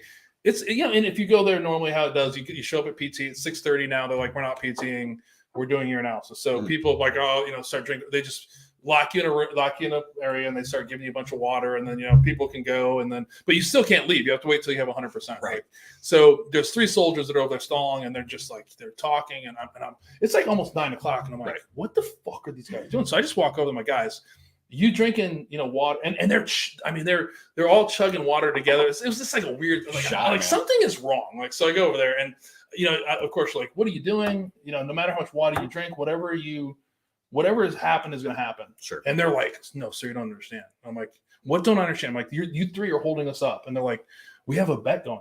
Mm-hmm. We each put in like I think they put like $50 in to who could last a long, like who's the last person to pee that wins it. But they had an agreement, and I'm like, and they're like, just don't tell the first sergeant. I was like, oh, don't worry, I'm not going to tell the first sergeant. And I immediately go over and tell the first sergeant, which is the best thing I've ever done. It was like, what in the fuck are you doing? Like, it was like they peed like within, and then they were, I mean, it was one of those things that was so funny. But yeah, that's an experience I think everybody should have to go through. No air conditioning and a military urinalysis. Absolutely. I'm glad we got to talk about this thing. Yeah, today. I mean, I'm really important. I mean, if you like, so the next time you have to give pee at the doctor, whatever, you be thankful for your privacy, right? Absolutely. No, it's one, but that's one of the things you can't explain that to anybody. Like, no, absolutely not. I think the people that are in the military are like mortified. They're like, and you do it every month sometimes. It's like it's an important thing. I mean, but. I don't think we talk about the urinalysis. I mean, I'm proud of you for. That wasn't even in the bio, was it? No, you missed it. Let me see if you. We didn't talk about that. No, but that's it. So what is the struggle though? Like as a leader now, you're 19 years in. You're kind of in the same job. Are you feeling like underutilized? Or you feeling like you're making a difference? Like getting officers, get them in line, or what? I'm thankful for my opportunities, and it's been good. And there was a time when. At first when I started a brigade, like it was a tough job to kind of learn. And then I kind of hit my peak for a couple. Stop reading those things, man. I feel like Josh should be deleting some of these. Right. Josh, you're on the computer. Like, oh, come on. But anyway, so I kind of hit my stride like a couple years in and enjoyed the job for a while, but it gets tedious. I mean, after 8 years, it's, you do MD&P. You come back in another month later, you do an MD&P again, a different section of it. Then you might do like a field training exercise. Then you build to a warfighter or whatever the exercise is that you're JRTC or whatever you're doing. But then you start all over again. And it's important. I mean, you're building your op orders and stuff off of that. You're giving the guys a good look at what you hope they're actually going to see. But it does get tedious, and it's just the same thing over and over, staff work. Staying inside. I like to be active as a soldier. I like to get out and do different things. Being a warrant, like it's a different animal. And I should have known that going in, but it's fine. Yeah, but you must feel good that you talked about Andrew, who's over there. He's actually his unit. That unit's now doing the first, artillery mission in a while. They're doing like I remember, talking to Andrew about it before he left and on the side, and he was super pissed about leaving his family, but I think he was super excited to finally get to go and do what he signed up to do in the military. So there has to be a part of that where you're finally seeing that culmination of all your hard work. Right. You do see that. And we should mention too, that's actually Andrew's bottle of Captain Nick. He didn't want that going bad while he was gone. So we're going to finish it for you. Don't worry about it. And the ribs were really good, by the way, Andrew. When we sent you the picture, they're really good. Pulled pork.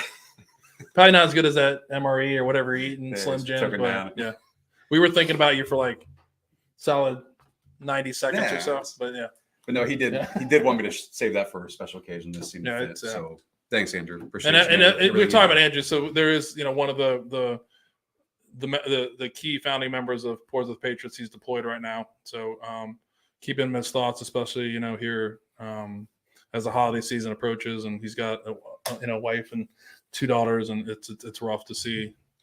It doesn't get any easier. Like, it's funny, like, like when your friends go, like, I think like we've seen it happen so many times that you could just be like numb to it, but you're still not. Like, there's sometimes when we have a chat going on, he's able, which is crazy, he's able to talk to us from where he's at, which is cool. Yeah, that's awesome. He's involved it, but he's on that fringe, and you're always it's good to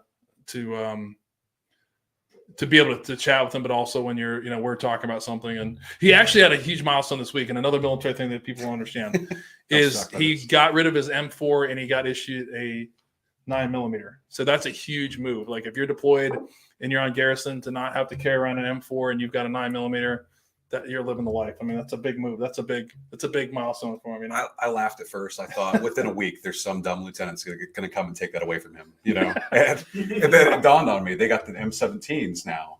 So the lieutenants took all those, and then he got the leftover M9. Yeah, because the lieutenant's like, I get this new weapon. It's so cool. It's cool, lieutenant, carrying around like until month 3 when you're carrying it everywhere, and Andrew's just laughing like it was the best. That was the best thing. Yeah, I feel like I'm shitting on officers. Yeah, we were giving him a hard time about something. That's why he's like, I don't care. I'm getting my 9mm this week, which is great. Oh, he's watching live right now, man. Holy cow. Thanks, man. Appreciate you, brother. We miss you. We thought about you more than 90 seconds. We're not trying to be soft up in here. We don't want to start crying again like Kevin did earlier. So, but we cried on here too. So I know I have. I mean, I can't say anything. So we miss you, Andrew. If you need anything, and I think we're going to tell him, because I think we should tell him now. I think coming up soon, we're going to start a care package drive to send Andrew some stuff and his soldiers. We'll be working that, but I got some other fundraisers I'm working on. But we'll get you, Andrew. You're not roughing it too hard, and especially after your deployment. Did you talk to him when he was pre-deploying? I did. That he had, which is one of the greatest things. I felt like we should have linked it into Ports with Patriots, but when he was deployed, there was a guy who was taking pictures of mess hall food. And was it Twitter guys that he was putting it on, or Instagram? Yeah. And he was or something like that. Yeah. We'll find it and I'll post it in the group. But it is actually, I hope he's still doing it overseas, because it was one of the funniest things. He was, whatever food they were serving him in the DFAC.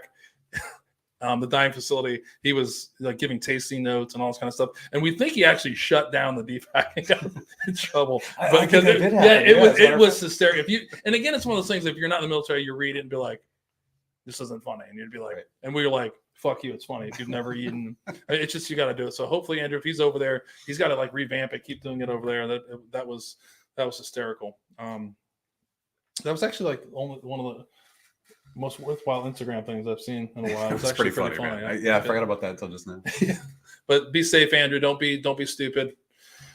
And we'll see you when we see you. Yeah. I'm not even trying to count down, because it's gonna be a while. Yeah. Sorry, but we're a break of spirit. You got a long time, Andrew. Not like that, man. You got a little. But just think, you're gonna have a sweet bourbon stash when you come. We're building up your bourbon stash. It'll be you got some good bottles, and be safe though. And hopefully all your soldiers are safe as well. And I think we have to bust his chops too, because I don't know if we can't yet, because his wife's in the group too, I think, right? Yeah. He has to talk about, I'm going to do it because it's just fun to do, but he does deployment tattoos. This is the thing. So he did a deployment tattoo, and I want to know that. You have to let me know about the deployment, how that went when you finally showed your wife. I'm getting to know Jason. It's one of the creepiest tattoos I've ever seen, but I love it. I love the commitment by abort. Block Andrew's wife from the group right now. Can we kick her out? No, it's awful. No, I'm joking. But that is a tradition that I didn't know that. I hadn't heard, we weren't doing that back then. But I never had them either. Yeah, there's a lot of I've talked to Jason has done it, and then a lot of the list of guys who are doing that, the deployment every time they deploy a new tattoo, which is kind of cool to commemorate and do all that kind of stuff. So I think they regret them later, though. I think I've had some buddies that got some stupid tattoos, and later on in life, one actually, Andrew, but we're not allowed to talk about it anymore. But but it's a time. It's stupid. I don't know if they regret it though. It's a different time. I mean, I came in '95, so it was really tattoos were not how they are today. Like you couldn't have like there was like disqualifiers for tattoos in the military, especially as officers. It wasn't. She's glad it's high up on my thigh where no one can see. That's out now. Oh, great. So are we, Andrew. So are we. Oh man. Ask Kevin. Sorry, buddy. I had to bring that up. About a tattoo and belt sander. It's not worth talking about. Yeah, we don't want to talk about that? Maybe offline. Okay. There's been a lot of things we're supposed to ask him about, but it's better to keep it, sort of, well, PG, but it's not PG anymore, obviously. So, but I was supposed to ask you about a multi-tool, Gerber. Is that a story we can talk about? No, absolutely not. Okay. We can talk that one. No. Okay. There's a lot of stuff people have been. I feel like Joe is here to be like your PAO at Warrant over here. That's what you can't say. He's like a lawyer. I normally have a lawyer here to tell me to stop doing it, but like now he has another warrant being like, Kevin, no, don't talk about that. This is exactly how I didn't want this to go, and it's exactly how it went. Well, I mean, I just have to say I tried to get out of you. You can. I feel like I did. I'm listening to my listeners and asking. You don't have to answer the question. Somewhere, but I feel like I got to help him. He's smiling that you asked the question. He's loving it. Right I tried. Now. I mean, I tried. Work tomorrow. I mean, you know the story. Don't share the story, obviously. But these comments are just so funny. He's like, he just keeps going. Nope. Come on, guys. Give him a good question we can talk about. He's been very gracious about it. No, but what was the other one they were supposed to ask about? There was I think we had the Polish eye. The Polish eye, yeah. Is that was I'll give you half of that story. Yeah. Okay. So that's actually how I became doing the dog catching thing, the K9 MP thing. So we went over. We were going to be regular MPs. We were in Germany. Weren't allowed to drink like during our train up. We did. Captain Rosansky. We would sneak out like every day, like after training. He's like, they didn't necessarily say we couldn't drink, man. So we'd go to the NCO club and have a couple here and there. But we'd get over to Germany and like, there's absolutely no alcohol for like a month and a half. And then they're like, hey, you guys can have half a day where you go out, have a good time, but no drinking. We're like, yeah, that's not going to happen. Right. You know what kind of guys we are. We're like, okay, guys, 3 drinks, that's what we're going to do. And we're going to take some breath mints. We're going to be fine. We're going to come back and everything. So I do something incredibly stupid with a buddy of mine. We heard all the stories about the Polish eye and how they'll beat your ass if they catch you doing something stupid. Like there's no taking you to jail. They're just going to beat the hell out of you. So we hear these stories, and the next thing we know, we're being chased by the Polish eye. My buddy's like, "What do we do?" I'm like, "We fucking run, man." You know what they're going to do to us? Right. I'm glad you didn't say what you did, but right. I had to run with the Polish eye at my old job. I was actually going to visit my friend Pete and Shelly and my goddaughter. He was stationed at Stuttgart, and the company I worked for was there, so I was driving there, and they gave me, the TomTom, which remember the in the car, like just hey Che, here's a company car and a TomTom, which like didn't even speak English. I mean, they didn't even said it was speaking German. So I'm driving all this kind of stuff, and I'm like, and what was crazy is the fucking the cable was like loose or broken or whatever. So it kept going out, and I'm looking at, so I'm literally, it's telling me to get to Stuttgart, and I am like driving down this, like all these roads. I get to, we were coming, I know I'm in Stuttgart, but trying to get to where they were stationed. Right. And I've been there before, like years ago, and I'm like, gosh, this doesn't seem right, but I'm just like following this road, and because it's speaking German, I'm literally driving down this road, and it's not, then I realize it's not a road. Sure. And there's people that are walking on it, and I'm like swerving around people, and I'm like, is this? And it's telling me to go on this road. So I'm like, oh my God. So all of a sudden, I see these headlights coming at me. So it's a walkway. it's a sidewalk. So I pull over to the side thinking like, let's let this guy, go by. And I'm thinking now I'm not worried because there's another car here, obviously. So I'm not, maybe this is a road. So I reach out and I'm like waving this, this car to go. So now I'm starting to get pissed because the car's not moving.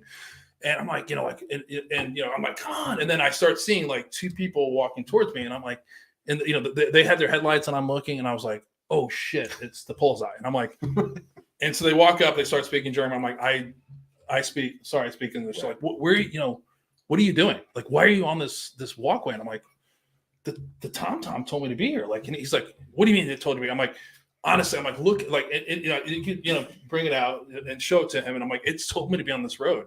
And he's like, you are not supposed to be on this fucking road. This is not a road. And he's like, this is a walkway. And I'm like, it told me, he's like, where are you trying to go? And I'm like, I'm trying to go to, you know, I forget what the base is at Stuttgart. And he's like, this is not the way to go there. You're on a walkway. So he's like, you follow us. So we like, you know, he backs out and I go all the way up there and like, they take me off there and take me right up to the gate. And they come out to me and they're like, you know, this is where you're supposed to be. And he's like, and this fucking TomTom, it's broken. You need a new you need a new TomTom. I'm like, but I was like, so it was crazy. I'm like, I remember myself acting like a fool. Like, Right. what the fuck is your, like, come on, dude.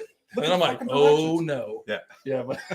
But and I remember telling all my colleagues, like, could we not have put it in English? And why is it taking me on trails? Right. You know, like walking trails. I don't know. I mean, maybe that was like them screwing with me. I don't know. We'll never know. But Germany's fun. So you got a day of Germany. You ran away from the bullseye. You made it? We did. Yeah, Okay. both me and my friend both got away.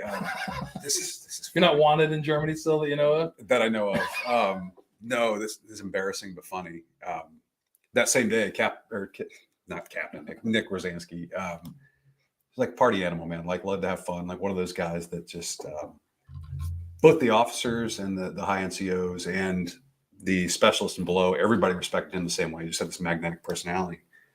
But love to have a beer every now and again. And like that day we're getting ready to go out, he's like, I'm not going to go out, man. I'm like, what? He's like, I just got a bad feeling. What do you mean you have a bad feeling? And sure as shit, I'm getting chased by the bullseye 4 hours later, you know. Did you ever tell him what happened? Oh yeah, no, I get back. So it's embarrassing. We're getting on the train, and like while I'm running from the police, I thought I'd blend if I took my shirt off. So I'm running around without a shirt on, and like my buddies that are MPs are like, "What the fuck are you doing, Ewald?" I'm like, I can't breathe. I'm like, bullseye chasing me, you know. They're like, just get on the train, and they get me back, and like Nick's there, and like he's like, "What the fuck are you into?" He's like, "It's getting bad, man. Like I'll take care of you." My buddy that was running as well doesn't come back.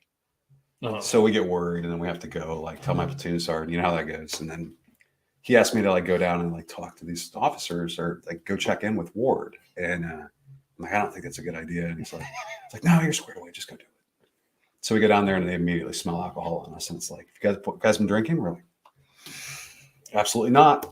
You know, what are you going to say at that? Somebody must have spilled a beer on me. I don't know what happened. So yeah, like we got interrogated for a lot of hours, and then like I was kind of a problem child as well as this other guy, and we got sent off to do different jobs than the MP jobs, which for me worked out because I got to do the canine gig, which was sweet. They're like, we have a troublemaker, we have a job for you. Right. You're going to be a chew toy for these military dogs. We got something for you. So. That was a lot of fun. It was probably one of my favorite jobs in the military. It's like, jokes on you guys. I don't know.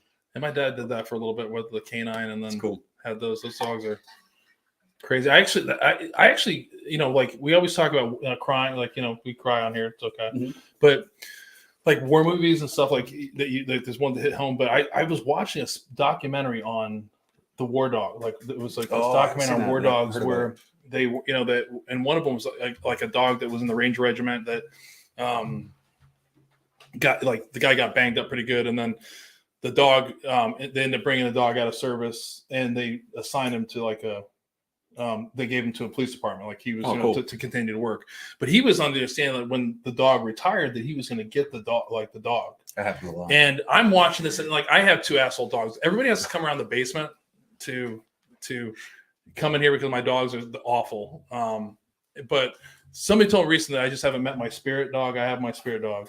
Jason owns her, but she doesn't like other dogs. But I'm watching this, and like the fact that the best thing is nobody in my family saw this. Mm-hmm. So that's why I'm like, okay, I'm watching this, because if they see me watching something about dogs, they're gonna think I like dogs, and I don't. So I'm watching this, and this guy is like, I find myself like bawling, crying, because this guy, the one guy, you know, they show him, he's been trying to, you know, the sheriff, he went to like a sheriff's department or something, and when he retired, the sheriff's department kept the dog, like they adopted the dog, and this guy was trying to like get the dog back, and then he was just trying to be like, I want to be in the dog's life, like be able to take care, you know, camping and all this kind of stuff. And then they go to like, he goes to another, you know, regiment guy who has the dog, and like the dog's there, and it was like 30 minutes of like, I find myself bawling about this guy not being able to see that sucks. His dog. And then they do another story, and you're just like, holy shit. Like if you blow over those because you don't like animals like me, you definitely have to watch stuff like that because those dogs are unbelievable. I mean, they talked about another guy who was with, I think, CAG or somebody else that his dog, didn't come back, and it was like, and this guy is literally just has not forgotten, and it's crazy. I mean, that's one of those things to talk about. But like, you talk about crying, it's always I'm not. My kids have seen me cry. My wife is like some stuff, but that I was like, if they walk in and see me crying about some dog, he's tearing up. But I'm like, I'm like, I want to rescue one of these dogs. Then I'm like, but I don't like dogs. But no, it's crazy. Maybe, but that is nuts. But that I thought about that when you told me you were doing the canine thing. We had that kind of happen over there. We had one of the dogs, Brit. It was this like older, soft dog, man. Like I remember, like you do the bite training, like it would bite really weak, but you'd pretend like it was fighting you like hell, You'd kind of carry it along, and Brit got like hip dysplasia while we were over there, and like wouldn't come out of the cage, and it was really sad. Yeah.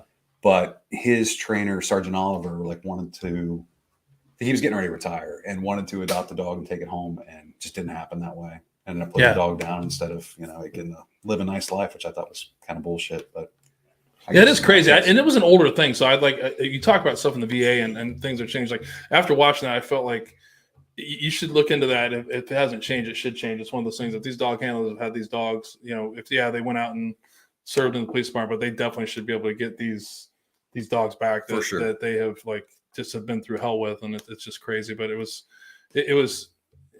kind of humbling to see that, like how, you've seen them before, all the dogs out there, but like the attachment they had to them. And oh man, and then and they were talking about what these dogs have done. And it was like, and I don't lie. Like I cry. You ever see when I can't believe I'm saying this because I'll be honest with you, but have you ever seen when they do, like when a cop checks out for the last time, they do their final call? Yeah.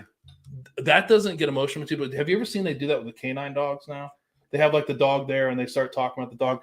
Like I don't even like dogs. I hate my dogs. And I'm like, find myself crying about some dog. They're like, like Cujo is responsible for 200. And I'm just like, and meanwhile, some guy's like, Officer Smith retired after 35 years. I'm like, get out of here. Dude. Like, I mean, what is going on? Like, where's Cujo going? Like, I don't know what it is. Like, it's like, who's looking after him? Like, is Cujo my next door neighbor? I mean, and it's crazy about those. It's just looking at that. I mean, because they're veterans. I mean, the reason I talk about it, they're veterans too. They've seen. They are, like, man. That's one of the things they talk about. And all joking aside, is these dogs have seen some horrible shit and done stuff like that people can even imagine. I mean, they have more parachute jumps. Some of these dogs have more parachute jumps than like, non and people that were in the military. It's crazy. So they're definitely veterans, and I think it's important for those veterans to be back with their family and the people that love them. We're talking about urinalysis and fucking dogs, certain military dogs. This is like this is deep. I think we need to talk about whiskey before I start crying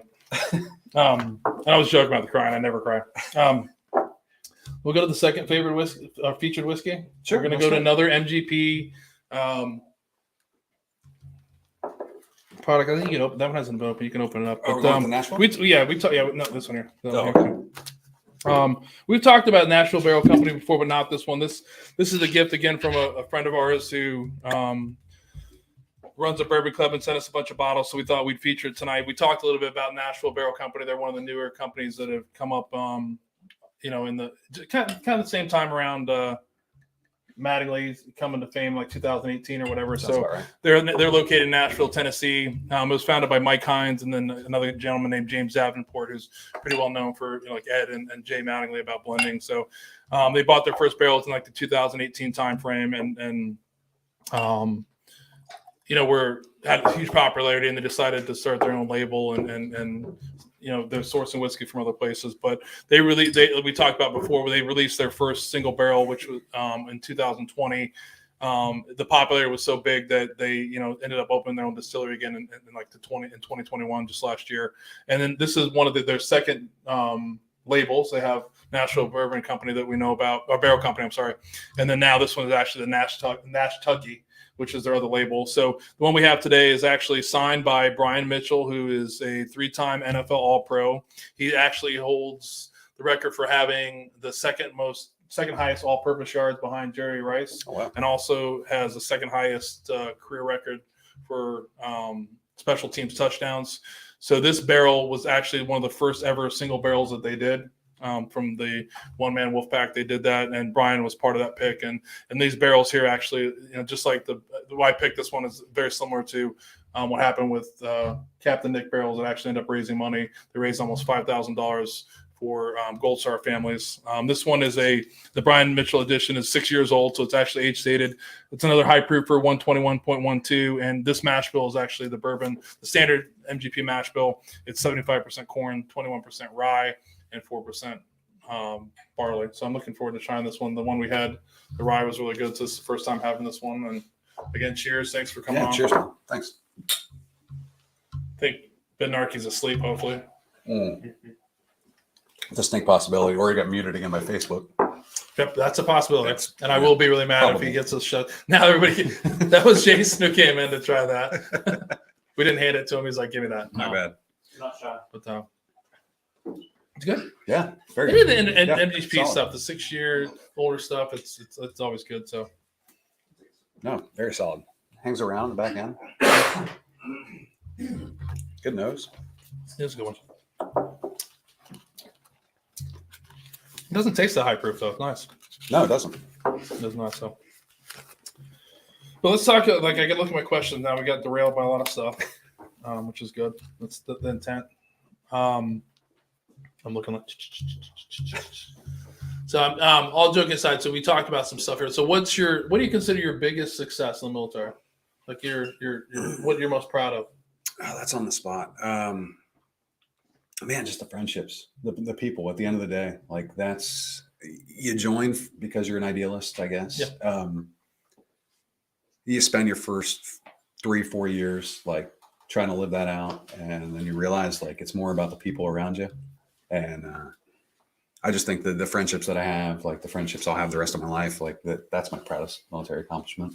I think that's important because it's funny, as much as you were digging your heels and not coming on, I can't tell you how many times people are like, you got to get Kevin in here. And yeah, it was part of it to bust your chops, but like locally, a lot of people are like, you got to get Kevin in here. Get Kevin in here. I'm like, dude, I'm trying. He's telling me no, but like anything else, I just wear it down and, Yeah, no, I eventually won. I feel like I won. I win. No, you did. No, but to say a lot about what you say, your proudest moment. I mean, you do have a ton of people that it's not just the guys you're talking about before. People were like, definitely, you got to get Kevin on. You have a cool story and just all around good guy about what you're doing. So that I think that says a lot about you. And like I said, I'm glad you saw the error of your ways and finally listened to me. If only Jason would do that too. Jason, Vine, all these guys, man. Someday he will. But so the one thing we haven't talked about, so I feel like we have to talk about your career. Like 19 years in the military, we've talked about it now, an hour and 40 minutes. Mm-hmm. But you've had another career for 21 years at Dublin. So like and we're talking about this, like where are you at in that structure? We talked about it's a union place. You said it was interesting. So it is, man. Like 21 years ago, I started my job, and I have been in the same position for 21 years. This is like a theme. I thought maybe like moved up. He's like, I've been a brigade staff 8 years, same job. No, yeah, no. So do you eat like the same food every day too, or like? I do. Do you? Hey, like Subway tuna. He's like, I eat a bagel with cream cheese, half cream cheese, half butter. No, but yeah, like same job, 21 years. Same job. So you don't feel like? I mean, are you just coasting? Is it like a challenging job? I mean, that's. No, it's not challenging at all. Like one of his colleagues is there. They're going no. So, I'm handy, so I do like enjoy like renovation projects, construction projects, stuff like that. I shouldn't say that on here with bourbon people because they'll be offering me OWA. Yeah, I do want to build a bar back here so I can help you. No, let's extend it out to like a real don't bar. do side work. Then we can sit there from the side and be a lot better. So we could do a quote when we get done. Yeah, I'll be getting offered OWA and yeah. I mean, yeah, there's a community here that you can get stuff done if you have whiskey. That's a great thing if you're not in a whiskey group. If you don't have money, you have whiskey. People will work for whiskey. Right. David McLean. If you guys don't know him, I'll throw him out there. He'll work for whiskey. But there's a bunch of people that do a lot of things. It's a cool community. It frustrates me a lot, but there are some cool things about it. If you need something, there's always someone that'll give you advice. Even when you don't want it sometimes, but it's right. Okay. So 21, that's crazy. I thought 8 years. I was like, he's a little, now definitely guys, he's a little crazy. It's all right. No, it's a union shop. So like in a lot of cases, like it's a great place to work, but the union's good in a lot of ways and bad in a lot of ways. but our like rank and pay structure, like it just doesn't align right for you to want to advance. Yeah. Like in a lot of cases, like you can take like a lateral promotion to like be a boss, but you're just taking on more responsibility and, not much of a pay bump. So in my experience, like I have the military gig on the side too. So I'm busy as it is. Like I just don't have the desire to deal with people's bullshit. Right? Why? Like I'm content now. Like I do my gig and go home at the end of the day. Yeah, it isn't. I mean, but it's like almost contradictory to what you're doing as a leader as a CW3 in the military. Though. Well, that's it. Isn't it kind of like you think you feel differently if you did have the military? Very much so. So I get that fixed there. Like I think a lot of people don't have that. So like they strive for something else on the civilian side, and I just have never. Like I'm comfortable. I do what I do, and I get that on the military side. So why do I need it? Yeah, you're like I have to be in charge of all these stupid lieutenants. Right. Well, why do you want more Keep stress this in your life? 06 from doing stupid shit. I don't want to worry about Dan and him doing something stupid. No, it's I thought that's crazy because I thought you were tell a story like he moved on, like I'm something like he's like no, 21 years, same job. Hopefully you've got raises along the way, right? No, absolutely. And that's part of the problem. Like you get all these raises and they've treated us very well, and there's just not much incentive. Yeah, because the union is. I'm not a union guy. I'm not a union fan. So just because of like I've been in management, and I always think like because the union is almost ties into the same thing. Jason and I talk about this a lot about the military structure. Like you can't get promoted on performance really. It's certain. Right. There's certain time you hit a couple years, whatever you do it. But I'm always been like with the union thing. I've worked with some places that had unions. I'm like, it stops a lot of good people from progressing. Right. Then at the same time, it protects a lot. It protects a lot of like. And I know that the history, like, don't get me wrong, like, just like, I don't want people that could be like badgering about the union. I understand the necessity of the union before. I'm not saying I don't believe in the union, but I just feel like. To the bottom comment. That's probably a true statement. He says my work truck is 2 years old and has 150,000 miles on it. That's I mean, he's driving, he's doing a lot of work. Yeah, No, but I think it's just, I think that's one of those things is. So you're retiring, hopefully, you talked about next year, 1 year that's retirement from unless they. Joe and I were talking about that earlier. Unless Joe can slip in some. Yeah, maybe get me out on time, and we'll see. Joe, get you promoted. I mean, CW4 sounds cool. So so the incentive, like CW4 is right around the corner, like 2025. If I wanted to stick around for that, but I'm just tired, man. I think it's time. You kind of know when you know. Yeah, and when it gets harder to go. The funniest thing is what you guys don't see is the two military people here. They're literally like Bob over like, yep. Like I mean, no commitment anymore. They want to say 30 years. Jason's gonna say 30 years. I know it. Yeah, seems like Jason and I were talking about it. He wants to stay around and see that new aircraft that the Army just awarded. He wants to crew chief that baby. Maiden voyage. No, but so back to that. So now you're going to be just doing the civilian job at that point in the year, maybe. So you think you're going to get antsy now that you don't have that that leadership fix? And what do you have you thought? I'm thinking it's going to deep. I thought about that, Dan. I want to tell you, I'm going to no. Very structured, man. Like I'll have like 10 years left, like on the civilian side when I get out. Like I'll do my time and. I don't know. Man. Do your time. That's his theme. It's like God, it is. It's like sad. I hope I make it to the end of that. To enjoy like a Caribbean island somewhere at the end. But who knows? We all hope that. Yeah. We all hope. I would rather go to Bozeman. I've been there, done that. Like St. Martin. Like that's I'm not the one beach guy. Though. I'm not normally. You go to the beach one day, and then after that, like sand's everywhere. Like if you're not on if you're not out doing water stuff, like my wife can sit and read books on the beach for like a week. I'm like if you're not swimming, I'm like I'm done like this. I like to fish. I figure I have a boat, something like that. And that's kind of the next goal. That's true. Good. I mean, union pays well. If you guys are looking, the City of Dublin maintenance department, get in on it. I mean, it sounds like a good gig. It is. They're like, I don't know if they're hiring. I didn't check their webpage before we went live. Dan's actually thinking about leaving our department. He's actually going to stay. I want to announce that on here. Everybody's listening. His supervisor. Yeah, actually, some of the grounds guys are, and Dan's staying in our department. You figure it out tomorrow. Yeah.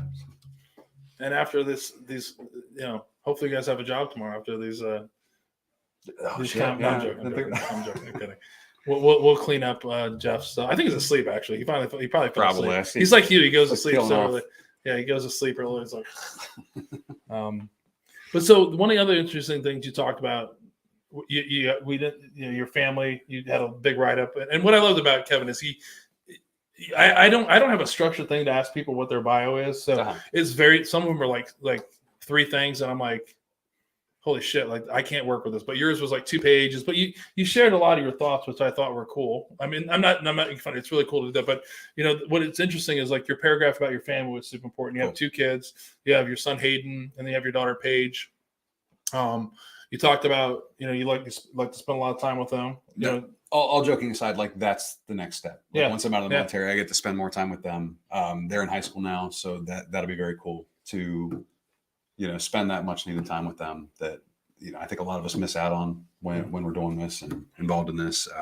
You got to capitalize though, because like when they get 20, they don't want to spend time with you. So exactly, they're there now. Like I've got teenagers. Man. It gets worse. Yeah, God, don't tell me that.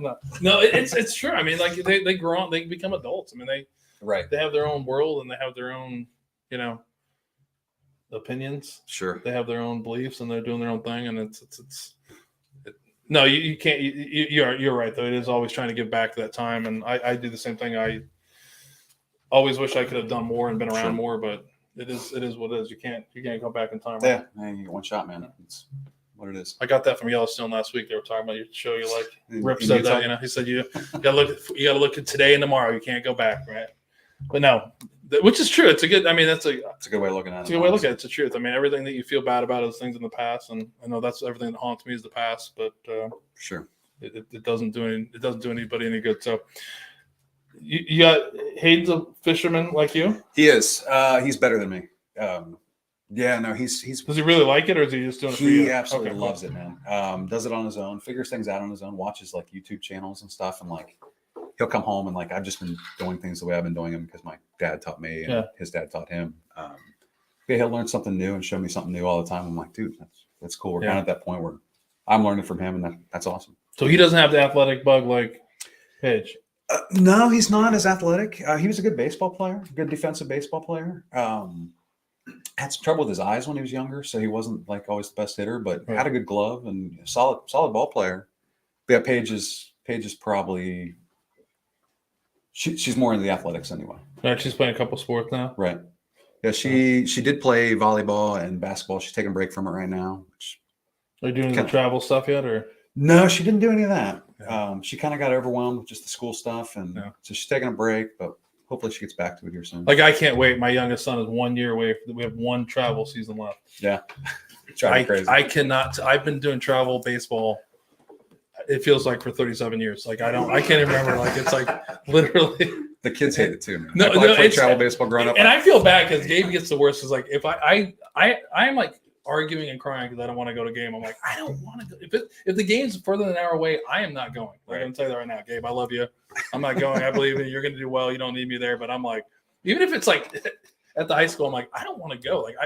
And I love baseball, but it's like it's important though. Like travel sports, I think sports are. You played sports. It's important to have a kid to have a hobby. For sure. Just keep them busy. It's always important to do that, and then it's always great to see that they're doing what they enjoy, and I like it that I know where they're at and they're not causing as many problems as they can. Like sitting there looking at YouTube, fishing is better than right. Being out there going dumb shit. Going to your friend's apartment and drinking a case of Busch. Was I supposed to tell that story or something? Oh yeah, no, I snuck that in there. You didn't think I was going to sink that one in there, did you? No, yeah. Are we talking about that clever. one or no? No, we can. Okay. God. This was high school? No, it was high school. Yeah, it was after a football game. I think we played Watterson and just like smoked from the game, totally exhausted. Like Dan's in college at that point, invites us over to his new apartment and tell him, man, I'm like, I probably need some water before we switch to beer. We drink like a case of beer. Next thing you know, like his floor is destroyed. I tried to warn him, but yeah. When you learn about alcohol for the first time, it's always and we don't seem to change ever. No, you enjoy it, but you can't remember that first time, and you just keep. And it gets worse as you're older, though. I mean, like a hangover. There's nothing worse than a hangover when you're. I don't know. Approach 50. I've kind of learned to deal with that. Like just take a couple ibuprofen before bed. And We drink water. Yeah. 2,400 milligrams of Motrin. Like, I don't know. I mean, military didn't condition you for. I mean, you're a little bit younger than me, but it's like I think it gets harder. Like, it's just. Yeah. I mean, No, you it still does, get up it and does. do it, but you feel like shit. And then like when there's other people around, you man up. You're like, you got to be like, I don't feel fine, and you're literally like behind the house, like, bah. Like, I mean, no, it's awful. I mean, like, but like I don't remember getting that drunk though in high school. I mean, maybe like one time though. It's crazy. Really? Yeah, it was like at our friend's house in like Lake Wanasink. Okay. It was like, but I didn't remember like drinking wasn't huge for us back then. Okay. I mean, It was a little different. Columbus, Ohio, we didn't have a lot going yeah, on. man. Partying. I mean, we have professional sports in New York, so it's probably a lot. Yeah, of that's things true. We had a lot more to different do than Ohio. We have real football 1996, teams, right? unlike the Ohio State University. That just, Man, it's taking your shots. dude. So how do you feel about that? We got to talk about that. We're getting personal stuff now. So Ooh. if everybody that's not from Ohio, Right. last Saturday was my favorite day of living here for 9 years. Like watching the meltdown of Ohio State fans. Like Well, Josh is over there. He's about to end the broadcast. But it's not Josh because it's other people, not all fans, because it's wrong to label them. But the how vicious people are about when they lost, like Ryan Day, fuck him, like fuck his family, like fire this guy. I'm like, Right. It's the guy lost one game, and it's like, and people were melting down, and then they're talking about it's the most important game. I'm kind of like, to Ohio, Michigan, I get it. Right. And if you're where you grew up, like, but I'm from New York, so we hate everybody that's like my friends that are on here that's Boston. Like, I hate the Boston Red Sox. Like, I shouldn't say this, but because my wife gets mad when I say it, but like when the football season starts off, baseball season is still playing.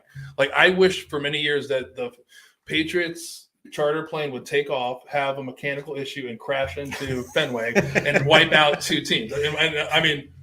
Is that wrong to say? That's funny you say that. That's what I was rooting for with New York when you guys beat us in the playoffs. I'm a big Indians, Guardians. But then the next day, I'm okay if I meet somebody from Boston. I'm leery of them, but I'm kind of like, hey, I don't really like you. But it's a big deal. But like the funny thing I just thought was watching. If you weren't here, it was my kids were enjoying it too. It was the craziest thing. I was waiting for some of you to commit suicide. I was worried about, which scares me about this. People are going to lose it.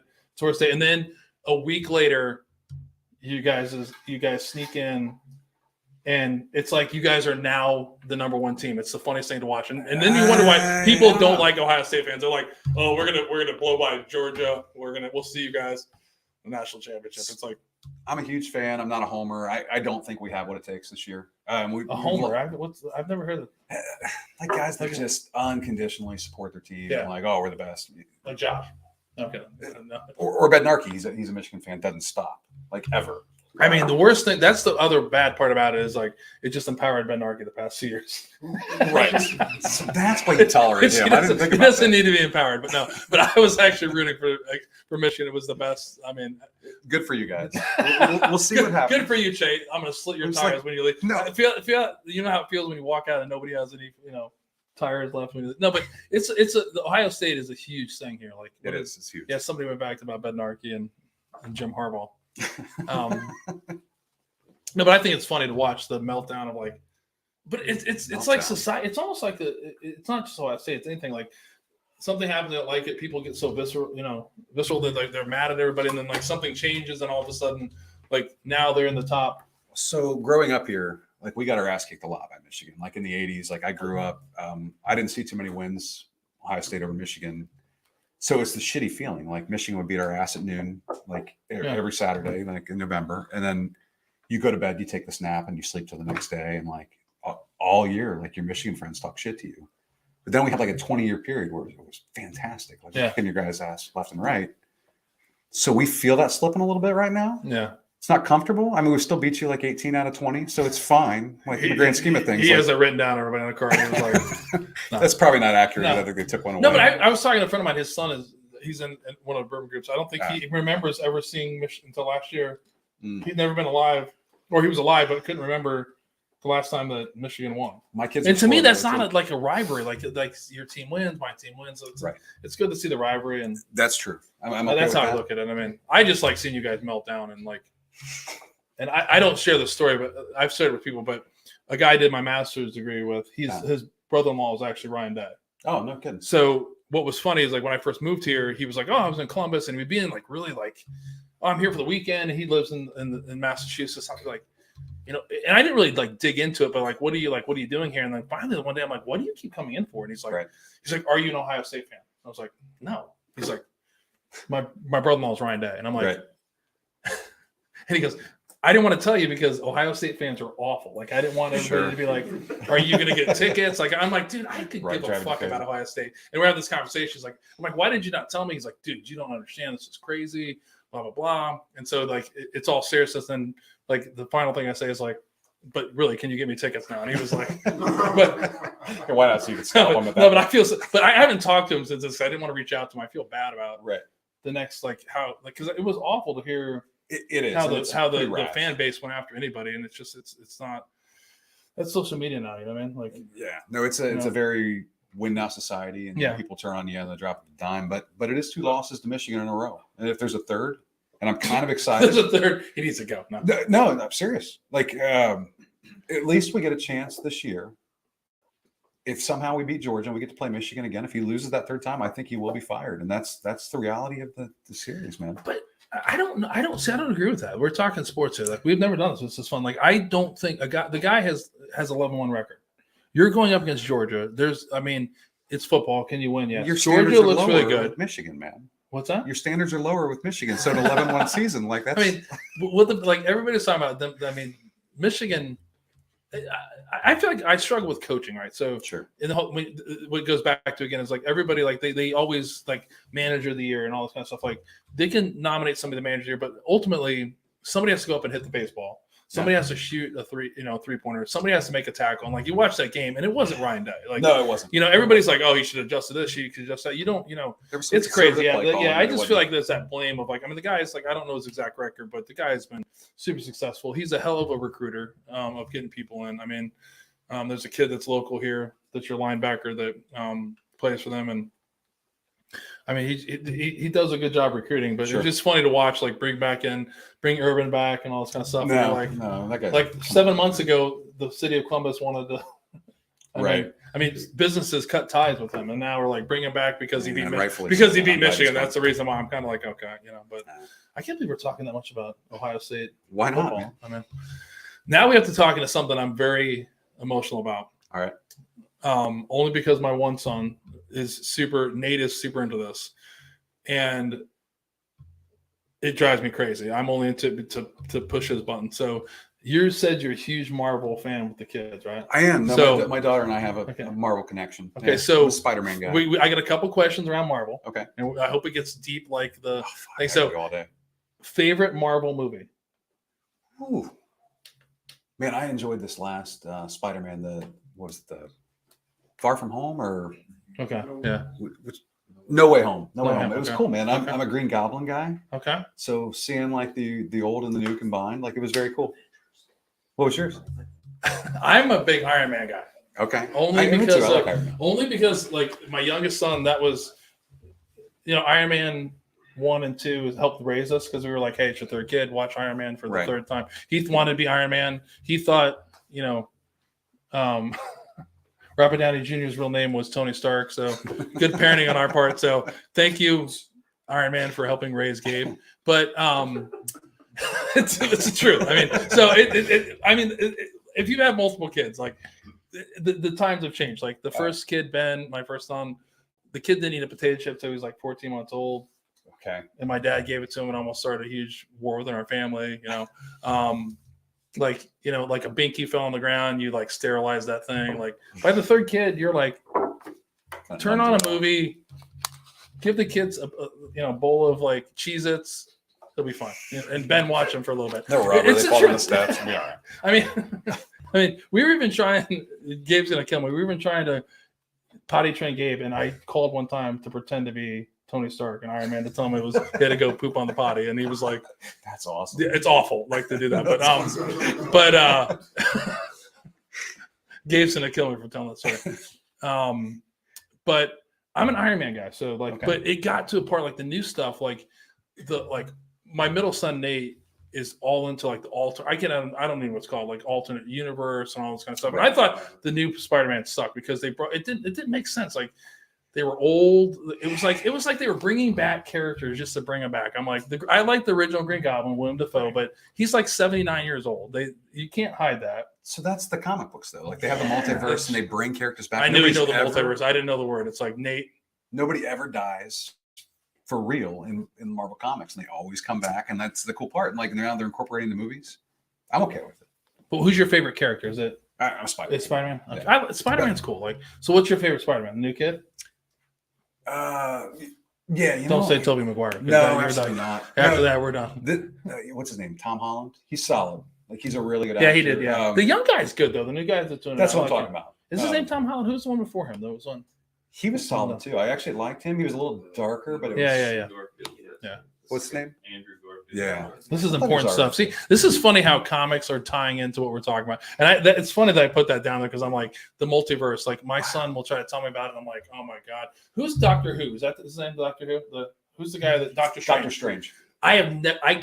My son's, anytime I see him, I'm out. I'm like, dude, I haven't watched a single movie. My son's like, oh my God, he's one of the best characters. Like, it's like, he can do all this shit, but when they need to do shit, he can't do it. It's like, I don't understand this. Like, this guy's supposed to be doing all this shit, and when he needs to do other shit, which I don't even know what he does, move his hands around, he can't do it.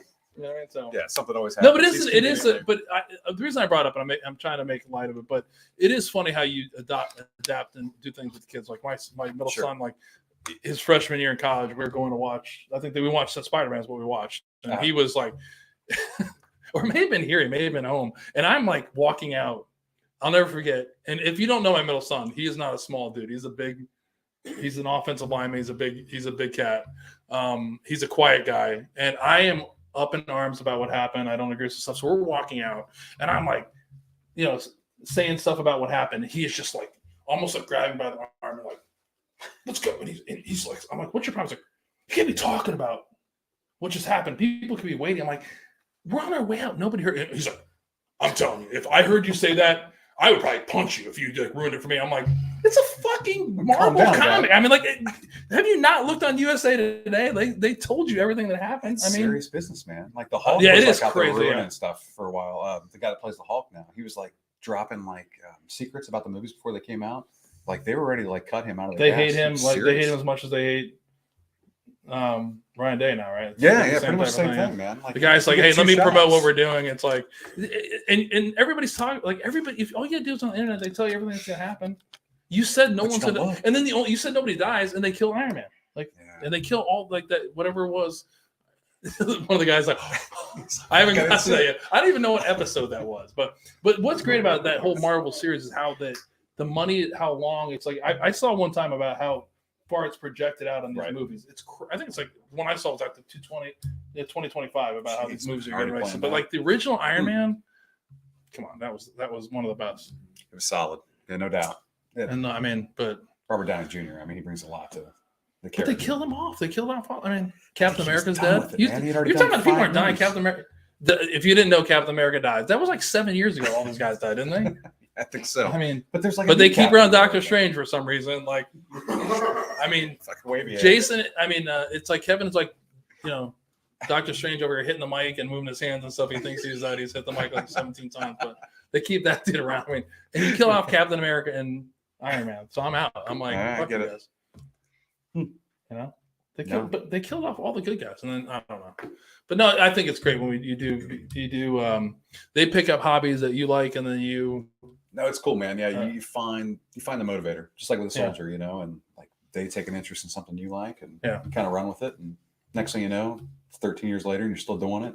Yeah, it's fun. The one thing, whiskey. None of my kids are. My oldest is he will not touch whiskey.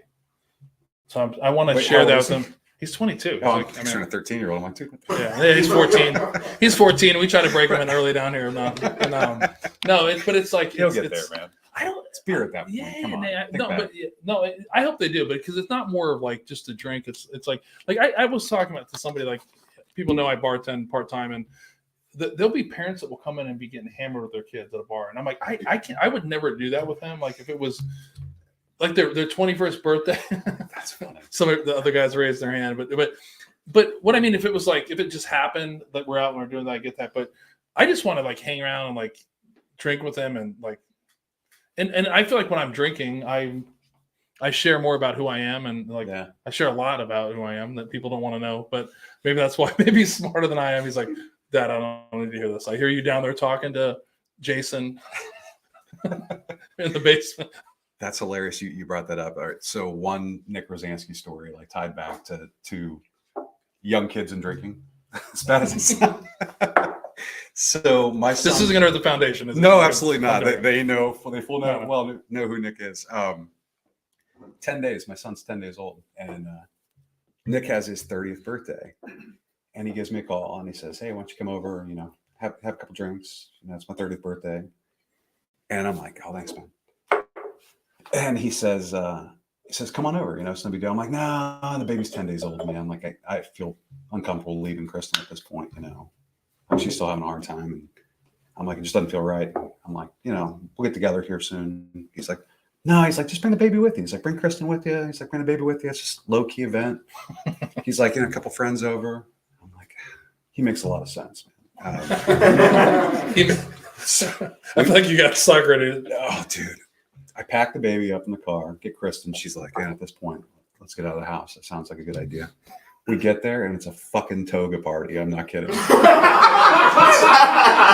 That's low key. That's Captain Nick Rosansky. That was who that guy was, man. That's what he fucking laughs so hard. I've got a baby at a toga party. And I don't know if I'm more pissed that I have my 10-year-old baby or 10-day-old baby at a toga party or that he's not in a fucking toga. You know I mean, you should have been a toga and then like now wrap the baby in like in the toga. It would have been like a baby Bjorn or like the new. I think live there now. Like, I mean, it would have been like great walk around with the baby. Like this seems totally. This makes sense. No, but that's sorry, man. I just saw the opportunity. I had to shoot that. No, I mean, I'm glad you. Like I said before, it's awesome that you guys continue to share his legacy and his stories. He was obviously a pretty well thought after guy, great dude, man. and a great leader and a good friend. I mean, he had to have been to put up with Jeff. I think Jeff's back though. He might have woke up a little bit or put his kids to bed. Now he's ready to get going again and get booted from Facebook. I'm trying to think of some other questions. Like, I mean, I had some work questions, but like moving up and work, and he's just like, "No, same job. It's cool." Been driving the same car for 18, the same company car for 18 years. No. So another Nick and Jeff story. Nick and I bet Jeff on the Ohio State football game 2000. Had to be 2000. No, it was 2004 or 5. Ohio State sucked. Michigan was really good. We bet Jeff that we would cut the liners out of our PTs. You remember the PT liners? Yeah. If Ohio State lost, Nick and I were going to wear nothing but the PT liners and wave a Michigan flag. And this was a bold bet by us because we were heavy underdogs. Yeah. Ohio State wins that game. Jeff was supposed to do the same. He was supposed to cut the liners out of his PTs. Fucking wear just those. Wave an Ohio State flag. Squelched on that bet. All those years ago, man. You should. That's nobody why wants to Michigan see it lost now. Maybe all that those. year's he jinxed them. He did, man. That's all those years of misery for you guys. Yeah, He that's a caused them. funny story. That even the PT shorts that you talk about. Remember those, the gray PT shorts and like the black ones. Like who fucking decided to put that liner in there? I mean, this is what worries me about Jason, who's flying. Like, we have a new helicopter. We buy PT shorts that will cut off the circulation in your legs and your nut, your whole body. Right. This line that makes that everybody cuts it out. Like, did you ever keep it? No, absolutely not. I mean, I feel like Jason probably kept the liner there, but this is what I'm talking about. We buy that, and now we buy like this helicopter. I'm like, oh my god, dude, we can't even buy PT shorts.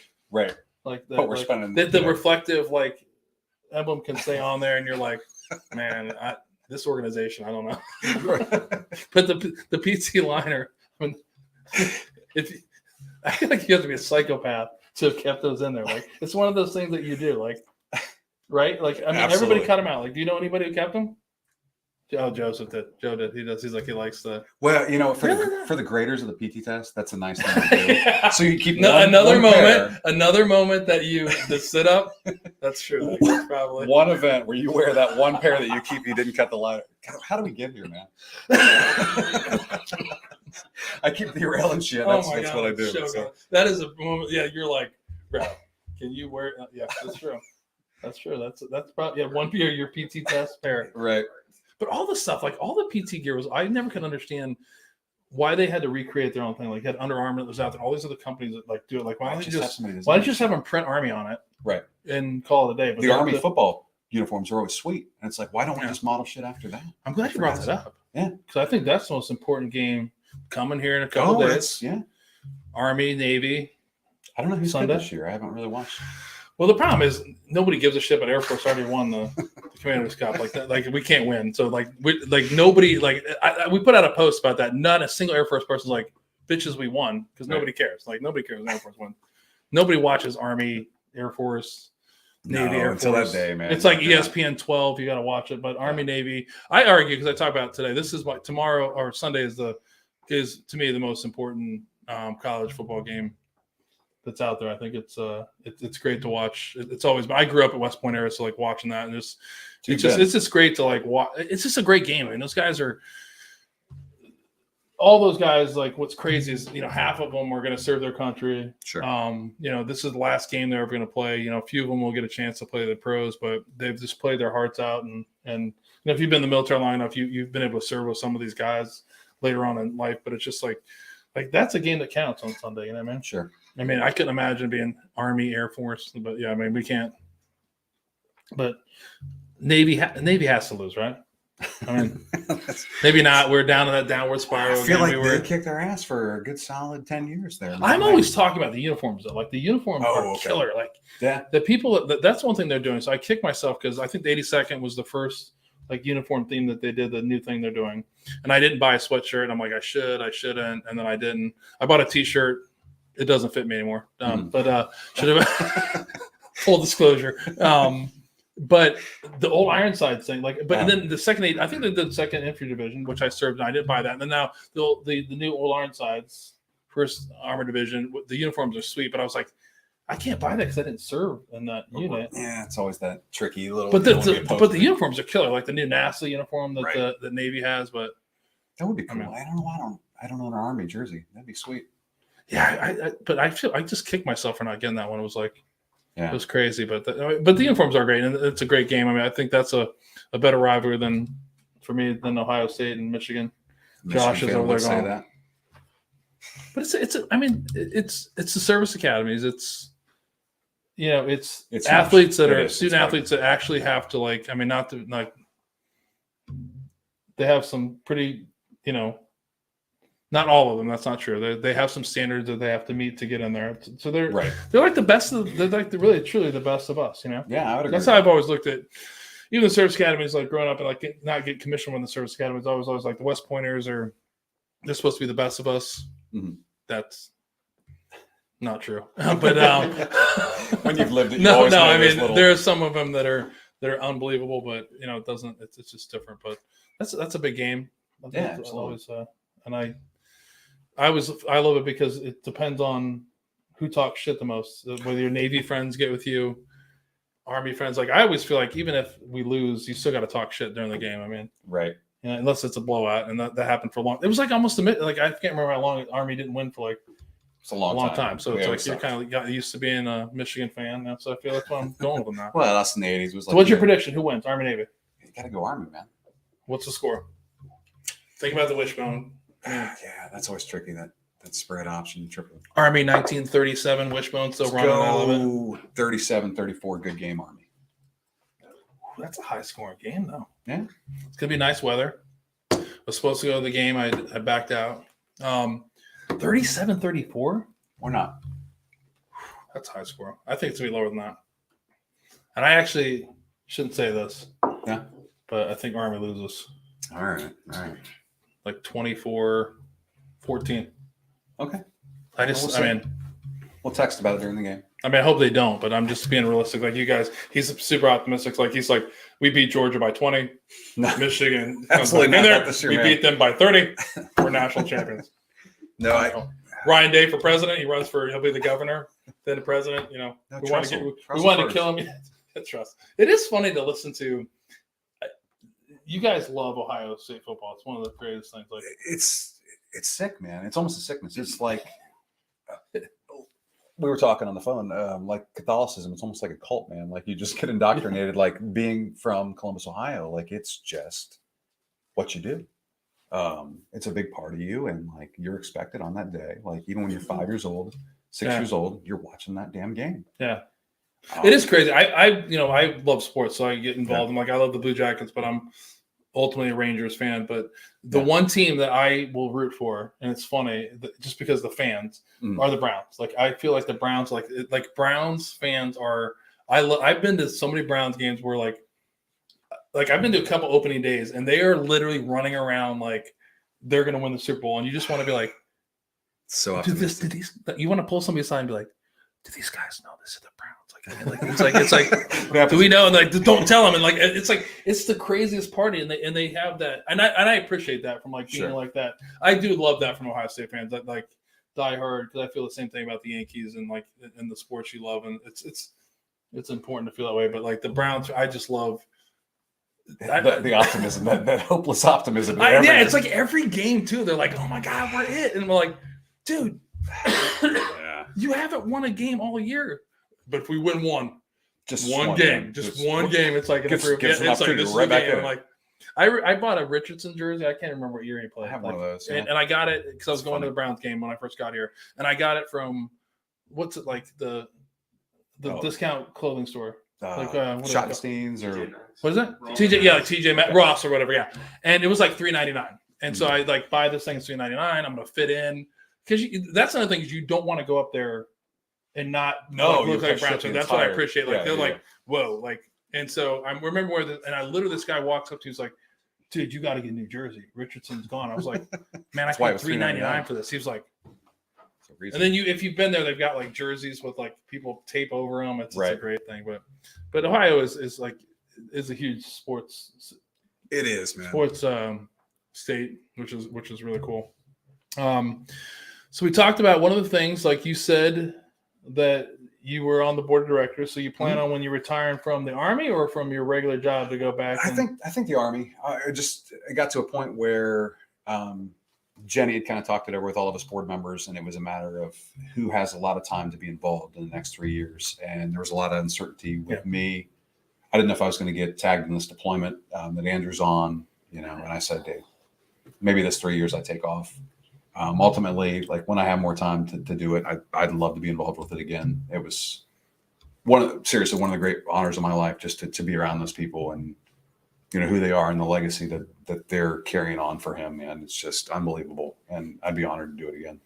Awesome. So that is. I think that's one of the things when I read that it hits home. With our last guest last week, where we're hoping to raise some money for education for a little bit different purpose, but hopefully to end veteran suicide and to provide that financial support for school for the children and families of someone that committed suicide. So I think we're winding down. I think Bednarkey's asleep. We put him to sleep finally, which is good. Been quiet for a little bit. So I want to thank you for coming in and being candid and open and finally for giving in and come in and see us.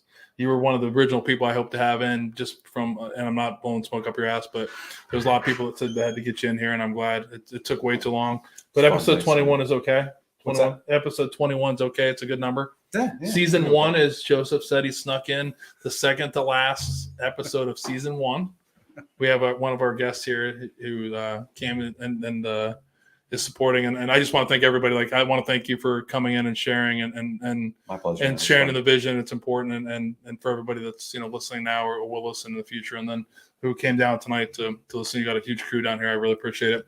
So we're gonna get to the dark part of every episode tonight. We're gonna we're at the point where we're gonna honor a patriot who, like we said before, and I get a lot of crap about this, but made a bad decision, so took their life. So I try to tie it into the guests we're having. So actually it's getting harder and harder to find people. And that's one of my gripes about it. And people, my wife kind of looked at me, I was crazy about it, but it's getting harder and harder to find information about people who committed suicide. And I think it's a bad thing. Like I said earlier in the episode, they deserve to have their legacy, because a lot of these people have done most of these people have done pretty amazing shit. Of course. And personally, anytime that you served your country no matter what you did. You're my brother, you're my sister. So please, if this happens to your family member, like don't shy away from not honoring them. I think it's a travesty. But I actually found a warrant officer who committed suicide here. So tonight we're going to honor U.S. Army Warrant Officer 1, Sean Michael Young, 35 years old. Sean took his life on July 5th, 2015 in Coppers Cove, Texas. Sean was born October 3rd, 1979 in Waterloo, Iowa, and entered the U.S. Army in 2006. During his time in the Army, Sean deployed in support of Operation Iraqi Freedom. At the time of his death, he was assigned to the 91st Engineer Battalion, 1st Brigade Combat Team, 1st Cavalry Division. Sean's awards and decorations include the Army Commendation Medal, National Defense Service Medal, Iraq Campaign Medal with Gold Star, the Global War on Terrorism Service Medal, Korean Defense Service Medal, Non-Commissioned Officer Professional Development Ribbon, Army Service Ribbon, Aviation Badge, and Parachutist Badge. Sean is survived by his wife, Angela, his children, Logan and Kaylee, his sister, Kimberly, and both his parents, Bill and Ruth. Like we said before, if you or someone you know may be considering suicide, please contact the Veterans Crisis Hotline. You can right now dial 988, or you can dial 1-800-273-8255 and press 1, or if you want to text 838-255. So again, I want to thank you for coming on. It was awesome to be able to chat with you more, get to know you more, and then also to be able to talk about Nick. To be able to, like I said before, honestly, when I see a picture of him or hear a story, I feel like I know him, and that's a testament to you, his friends, and even Jeff. So thank you for tuning in for episode 21. We'll see you guys for one more episode of season 1. I gotta keep doing that. Joseph's here. We'll be in a couple weeks. We're gonna end it. I think the 23rd, right before Christmas, and that'll be it. And we'll see you after the new year for season 2. So thank you, Kevin. Thanks for everybody that's listening, and we'll see you guys in a couple weeks.